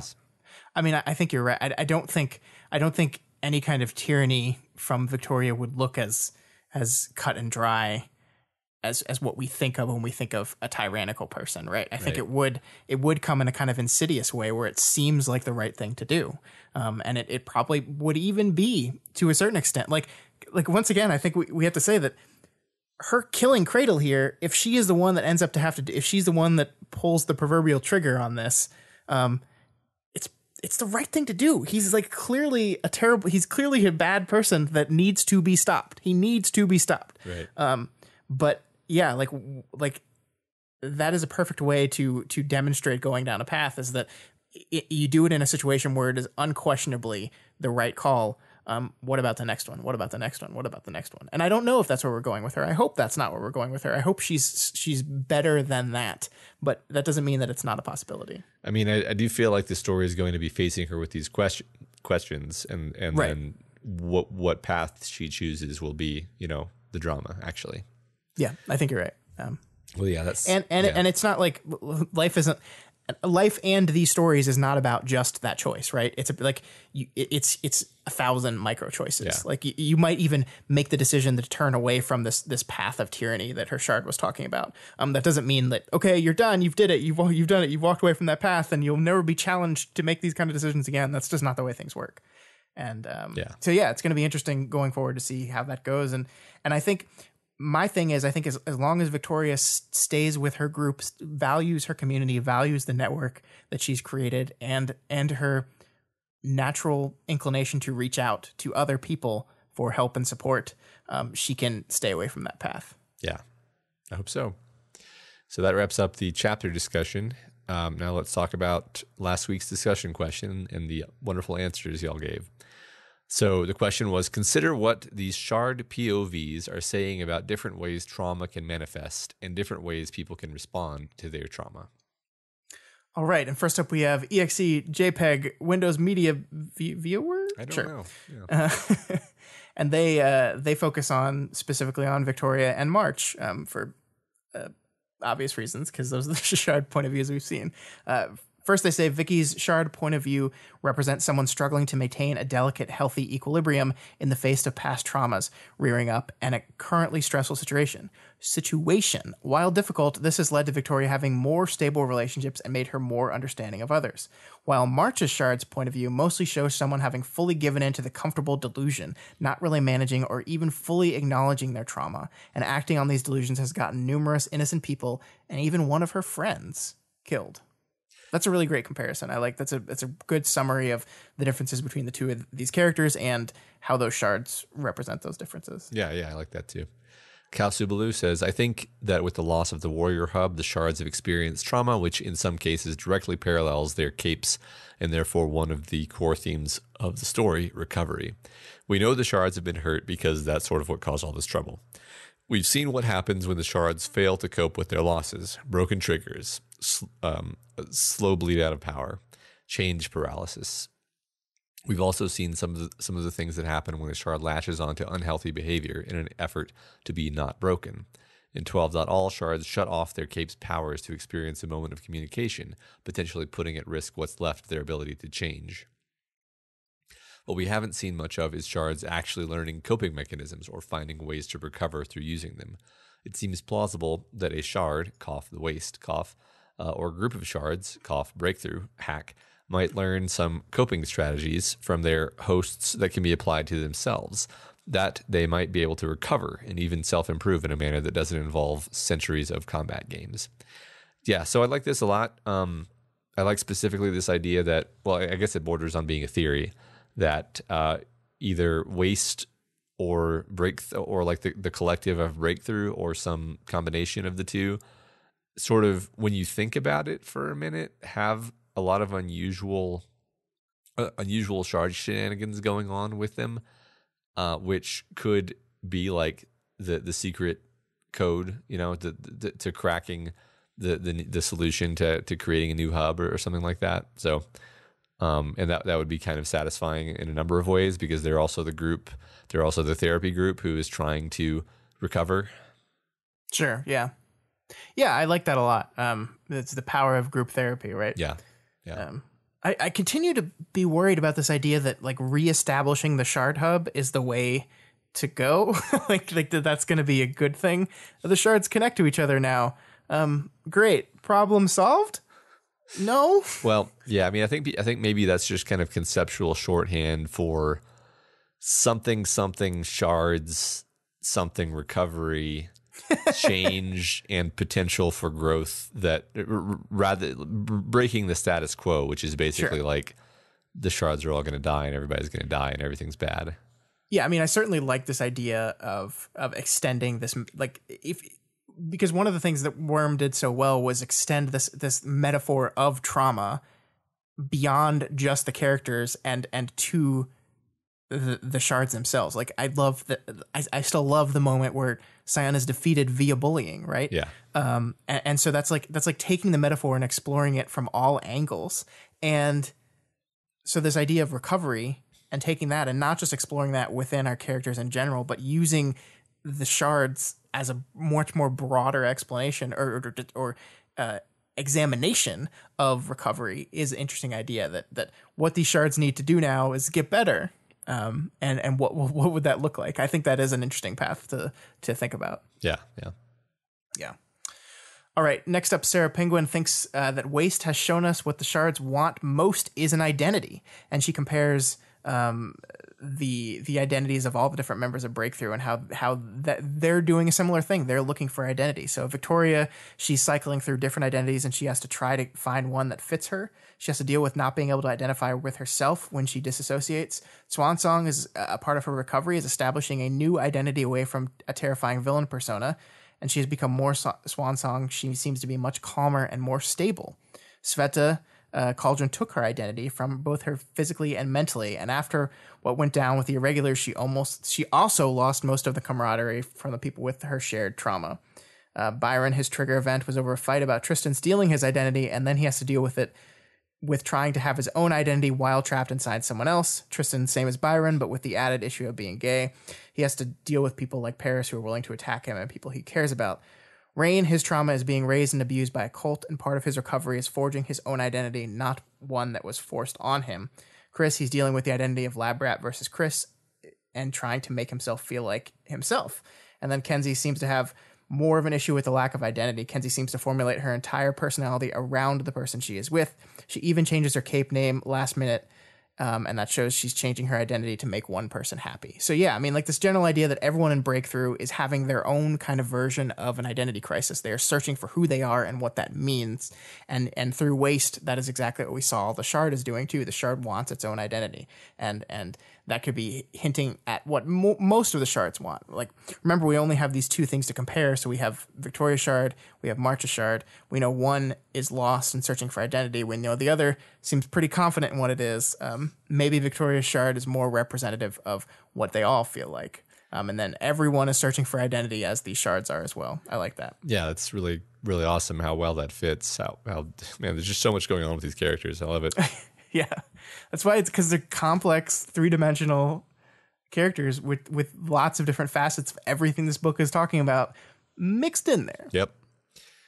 So last 657 says these Shard POVs are not saying anything about different ways trauma can manifest. I say this because I don't think these are Shard POVs. The POVs are from the interfaces between Shards and hosts. The perspective is too much like a person to be the Shards. These perspectives seemed more human-like than either of the entity interludes, and they were making themselves human-like. The entities were making themselves human-like. Yeah. But see, man, I think that's the whole thing is like Glass Seguinier said, like the Shards become the masks, like they're just as influenced by the people as the people are by them. I think that's true. Like Scion didn't have a human he was attached to. Yeah, he was just a computer facsimile. Yeah, and even that was only sort of part of what he was. So I don't know. I feel like this is literal textual evidence that yes, the Shards are becoming more like their hosts as their hosts become kind of more like them, and it's yeah, I mean, yeah. I agree. I think like I agree with last 5 or 657 that these perspectives seem way more human-like than either of the entity interludes showed them. Even the one where the thinker like moves into the future, yeah, and how she behaves in the future. I totally agree that the Shards are way more human than those were, but I'm with you, and I think that's the point. Like that, I think that's what this is showing, that being attached to these humans, being separated from their network, and only networking with the human that they're a host of, is making them more human. So yeah, I mean, I think that's interesting. Like a point of view of the interface between the Shards and the host would be an interesting thing, but I don't know. I think these are the Shards. Yeah. All right, and finally we have Tessarwat, who focuses on March because her Shard echoes her trauma in a particularly tragic way. They wrote a very long post, so we're just going to try to kind of go through the abridged version of it. From her interlude, we see how stifled May was, controlled by her mother, bullied into a hectic yet efficient life that gave her virtually no time for personal development or individual expression. Then her mother dies. Her dream is realized. She's free. But the first thing she does is follow the schedule laid out for her, traveling alone to the music school that she has an appointment with. Now March will never have freedom. She has an entirely new controller now. She belongs to the Shard. She is theirs. And they go through all the ways in which this is kind of shown out in March's character. And they conclude with the real tragedy of March isn't that her dream is impossible. It's that she escapes from her mother's control by being overtaken by something far worse. The schedule is just inside her now. I love that explanation. The schedule is inside her now. It's like it was an external force, and now it is just her. Yeah, right. And I love this idea that like on top of like you look at March and you see chaos and you see like madness and just whatever. It is very kind of Joker like, where the Joker's like, I'm just doing all this crazy stuff, but underneath all of that, there is a higher purpose, there is planning, there is strategy. Like, we know that like how her power works is just like coordination to like the nth degree, right? So like what comes off as like mad nonsense freedom to do whatever you want is actually this tightly controlled, regimented life. And with her shard perspective, we see that that's the truth. She belongs to them, our little march. I think that's great. Yeah, no, I love the schedules inside of her. And that reminds me that the shard accessed her memories of her mother to find words that it wanted to use. Yeah. It's like, it's even manifesting her mother specifically. Yep. That sucks. Yeah, right. All right.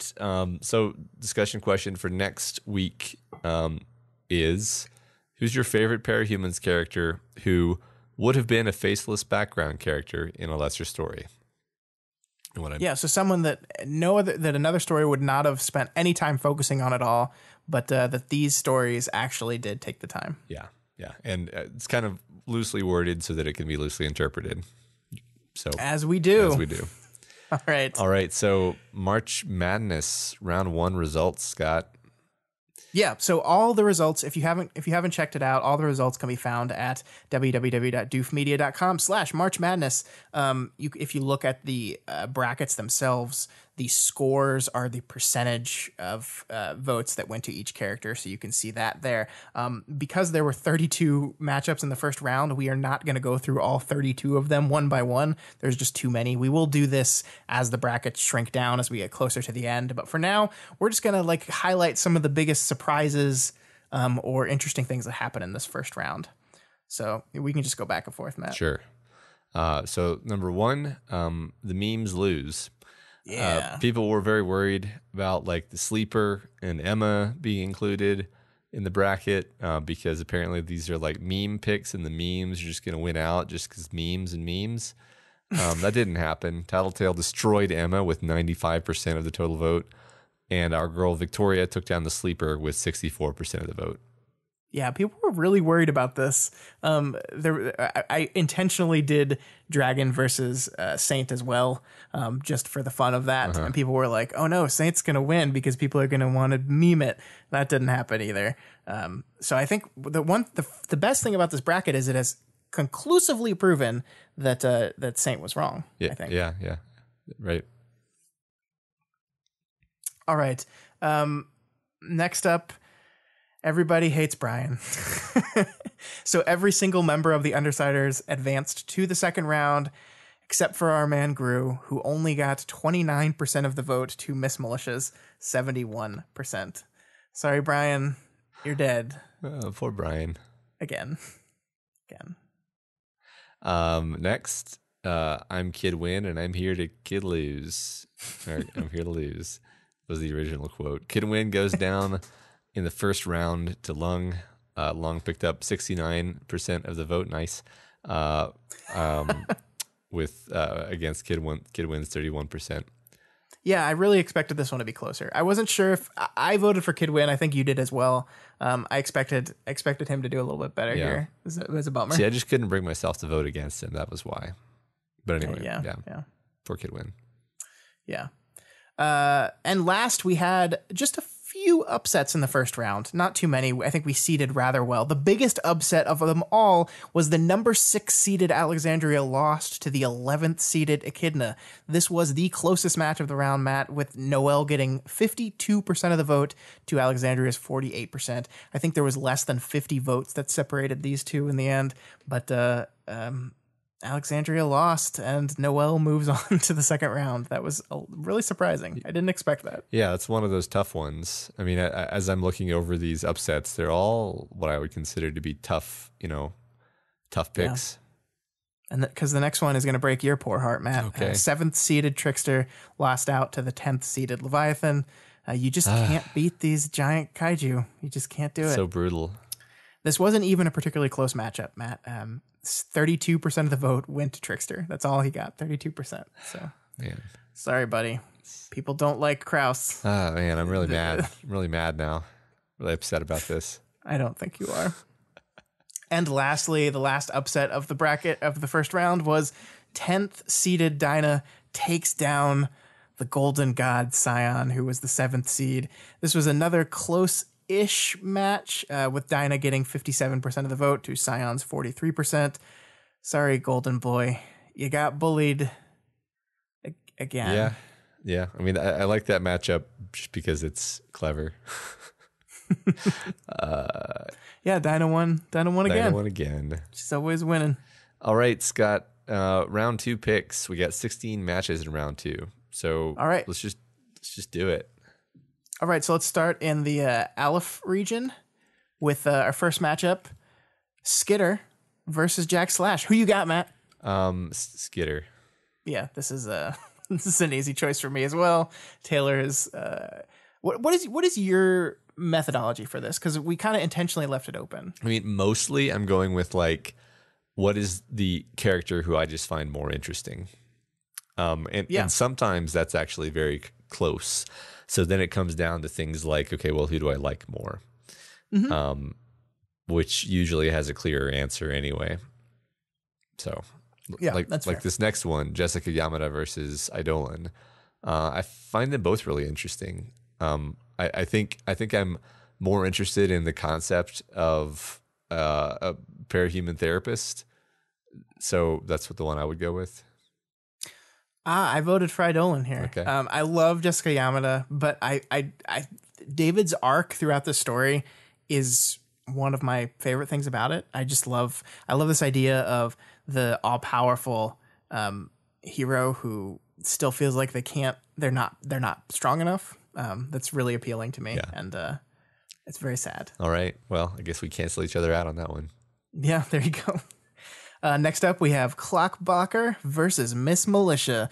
Ooh, this is going to be a tough one, Matt. Yeah. I think this is going to be really close. Yeah, I think I just have a very special place in my heart for Dennis, so I voted for Clockblocker on this one. I voted for Clockblocker as well. Okay. I love Dennis. I loved his character. Miss Militia, I think she's interesting, but like, I don't know. The story had just so much less to do with her at times. I feel like we meet her in a later point in her journey of life, whereas Clockblocker is going through so much more hectic things. There just seems to be more going on with him in general. Yeah, I agree. Next, 12 of the Aleph bracket, Contessa versus Echidna. So our surprise, Noelle made it to the second round, and now they're up against Contessa. This is a tough matchup for poor Noelle. Yeah. Who are you going to go with in this one? I think I'm going to have to go with Contessa. I find her character and her power fascinating, and a lot of what's going on with Noelle is not focused. I don't know how to say it exactly. For me, everything going on with all of the travelers is kind of subsumed under the umbrella of Kraus, because he's the one telling the story, which is maybe unfair to them as characters, but that's just kind of how my brain does it. So I'm going to pick Contessa. Okay. Yeah. I'm going to pick Contessa, but if this was Alexandria versus Contessa, I would have picked Alexandria. Yeah. So I think I agree with you that in this matchup, I think the character that I'm just more interested in is Fortuna and everything that she went through. Not to say that Noelle isn't a fascinating character, but I agree with you that we kind of are more focused on Kraus because he's a person that focuses on himself. Yeah, you could say. Right. You know, another way of framing how I'm going through this could be to say, like, which one of the characters would I be much more upset about if they were like not in the story, if they had been like magically taken out of the story. Yeah, I mean, because that is what's going to happen. The loser of this vote doesn't exist anymore. They're gone. They're gone. Yep. They're gone. Earth bet round 2, Tattletale versus Lung. Yeah, it's Tattletale. I mean, let's just move Crushes on. It, yeah. Lung is great. Tattletale is better. Yeah. Next up, we have Bitch versus Weld. I am not voting for Rachel ever in this tournament, so this was an easy decision for me. Yeah, it's similar to my logic as well, I think. I mean, I like Weld a lot. This is a hard matchup, honestly. Well, I like Weld a lot too, but yeah, not Rachel level. Maybe more accurate to say it felt like it should have been a hard matchup, but I was just like, no, I'm just not going to vote for Weld over Rachel. Sorry. Yeah. Round 2 of Bet, Defiant versus Accord. Defiant. I like Accord so much better than I did the first chapter we met him in, where I called him a Bond villain that was silly. But Colin has one of the most satisfying arcs throughout the story. I find him fascinating and deep and wonderful, and I can't not vote for him in this matchup. I think I'm going to vote for Accord here. Hold up. He's just one of my favorite of the like interestingly fucked up Parahumans characters. Colin's great. Got nothing specific against Colin, but Accord is, God, I just love his interlude so much. I'm not mad. I'm just really disappointed. Okay, fair enough. All right, the final matchup in Earth Bet is Bonesaw versus Legend. I feel like we might have another disagreement here. What are you gonna vote for, Matt? I think I'm gonna vote for Bonesaw here. Yep, we're gonna have a disagreement. In terms of like we're canceling each other interesting characters who I just can't do without, and who like almost make the story be what it is. You can't look much farther than Bonesaw. Yeah, but a counterpoint. Uh-huh. He's a fast moving laser man. See, you like the good guys. I'm understanding one of the major differences between us is you're on the good guys side.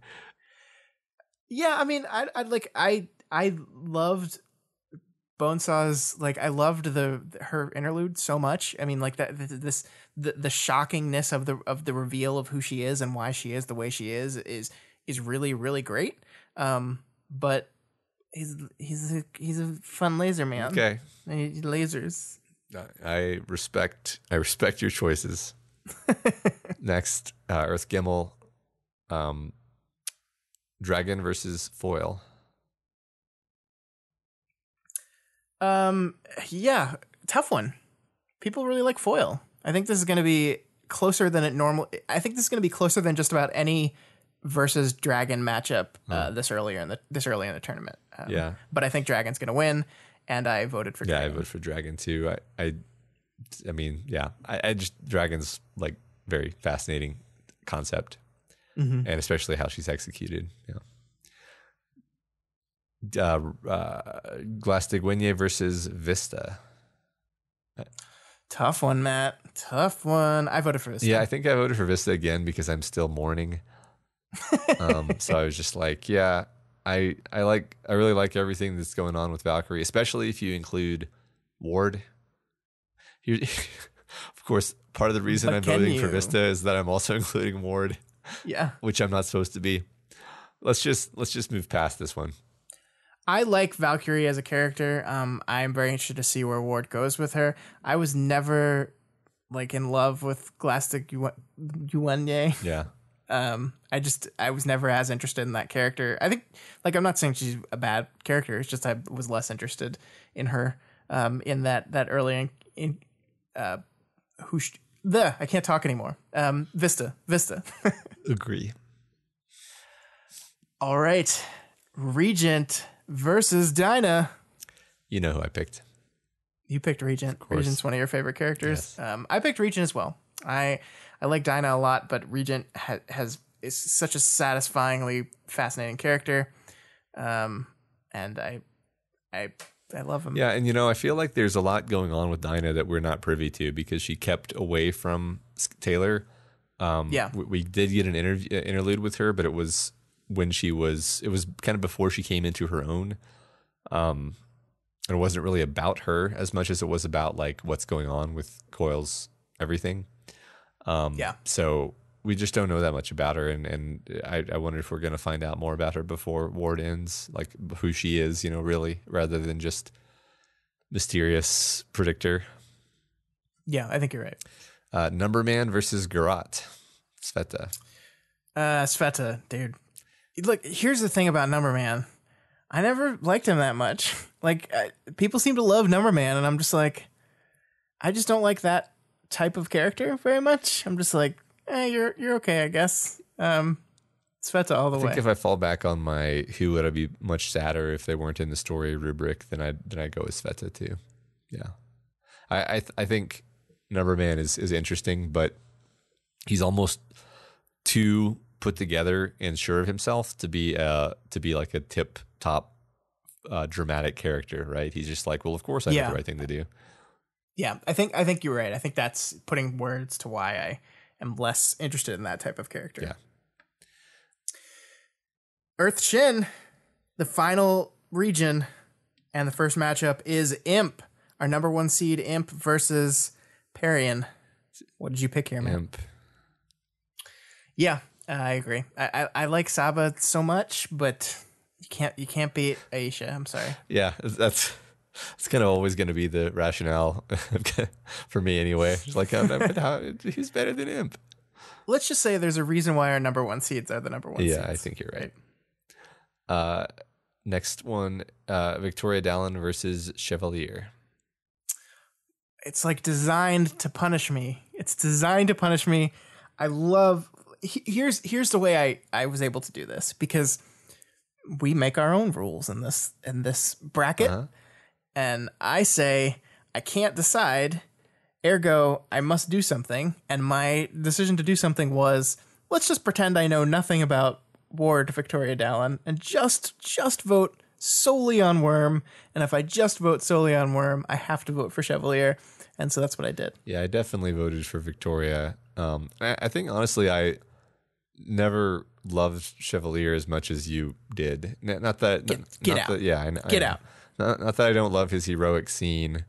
I don't know. I'm probably allowing some illegal. I'm probably committing a technical foul here. But there's definitely justification for a lot going on under the surface with even Glory Girl, and then she gets turned into a blob, and then things. So yeah. 2 more technical fouls and you get thrown out of the tournament. I know. I need to stop admitting that I'm doing it and just lie.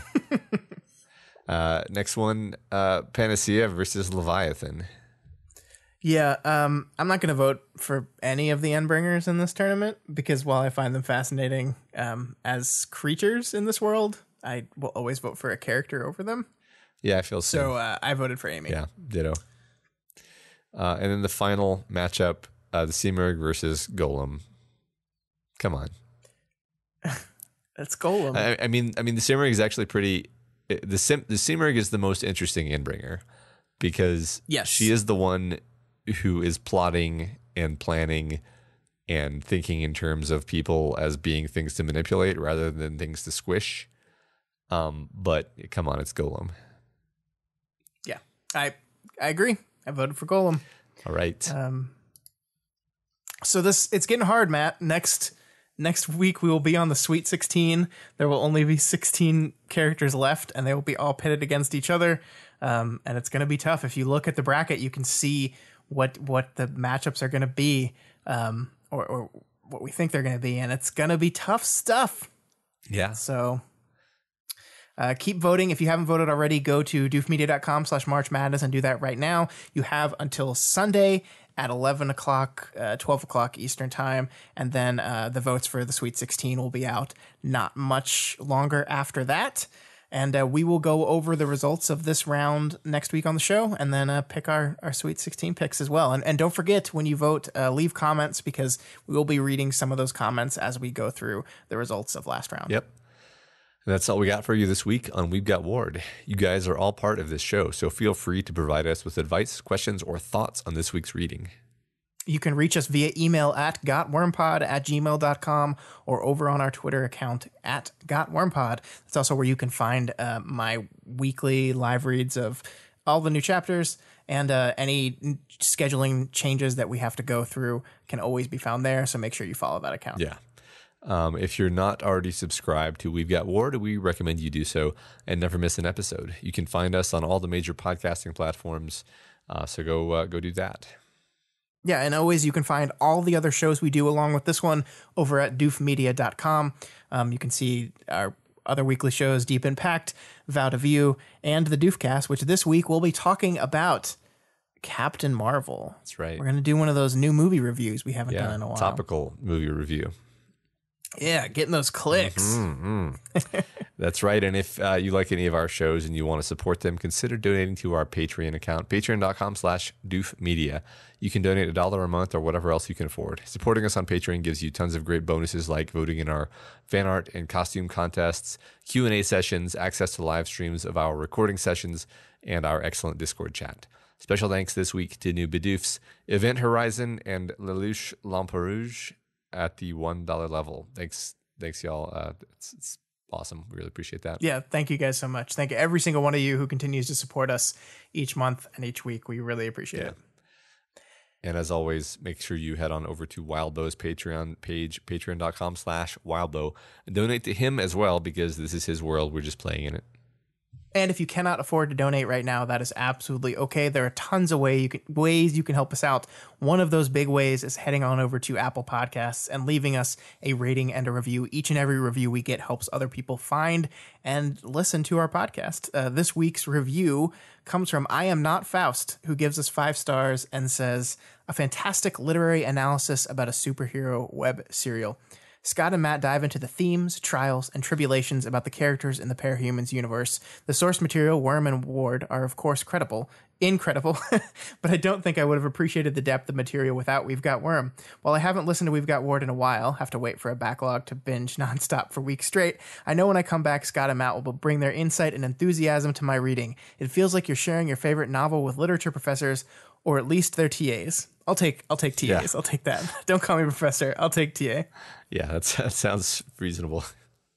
Thank you so much. I Am Not Faust. We really appreciate it. And thanks to all of you who take the time to leave us those rating and reviews. Yes. I Am Not Faust, one of our longtime contributors to So-Called Writers, the currently on hiatus show. Can we still say that? On hiatus for 18 months. All right, that's all for this week. Next week, we'll be back with more of Arc 12 Heavens. Cradle time. I really want him to say, from the cradle to the grave. When Victoria says that, just as she fires the rocket launcher. Wait, she's got a rocket launcher now?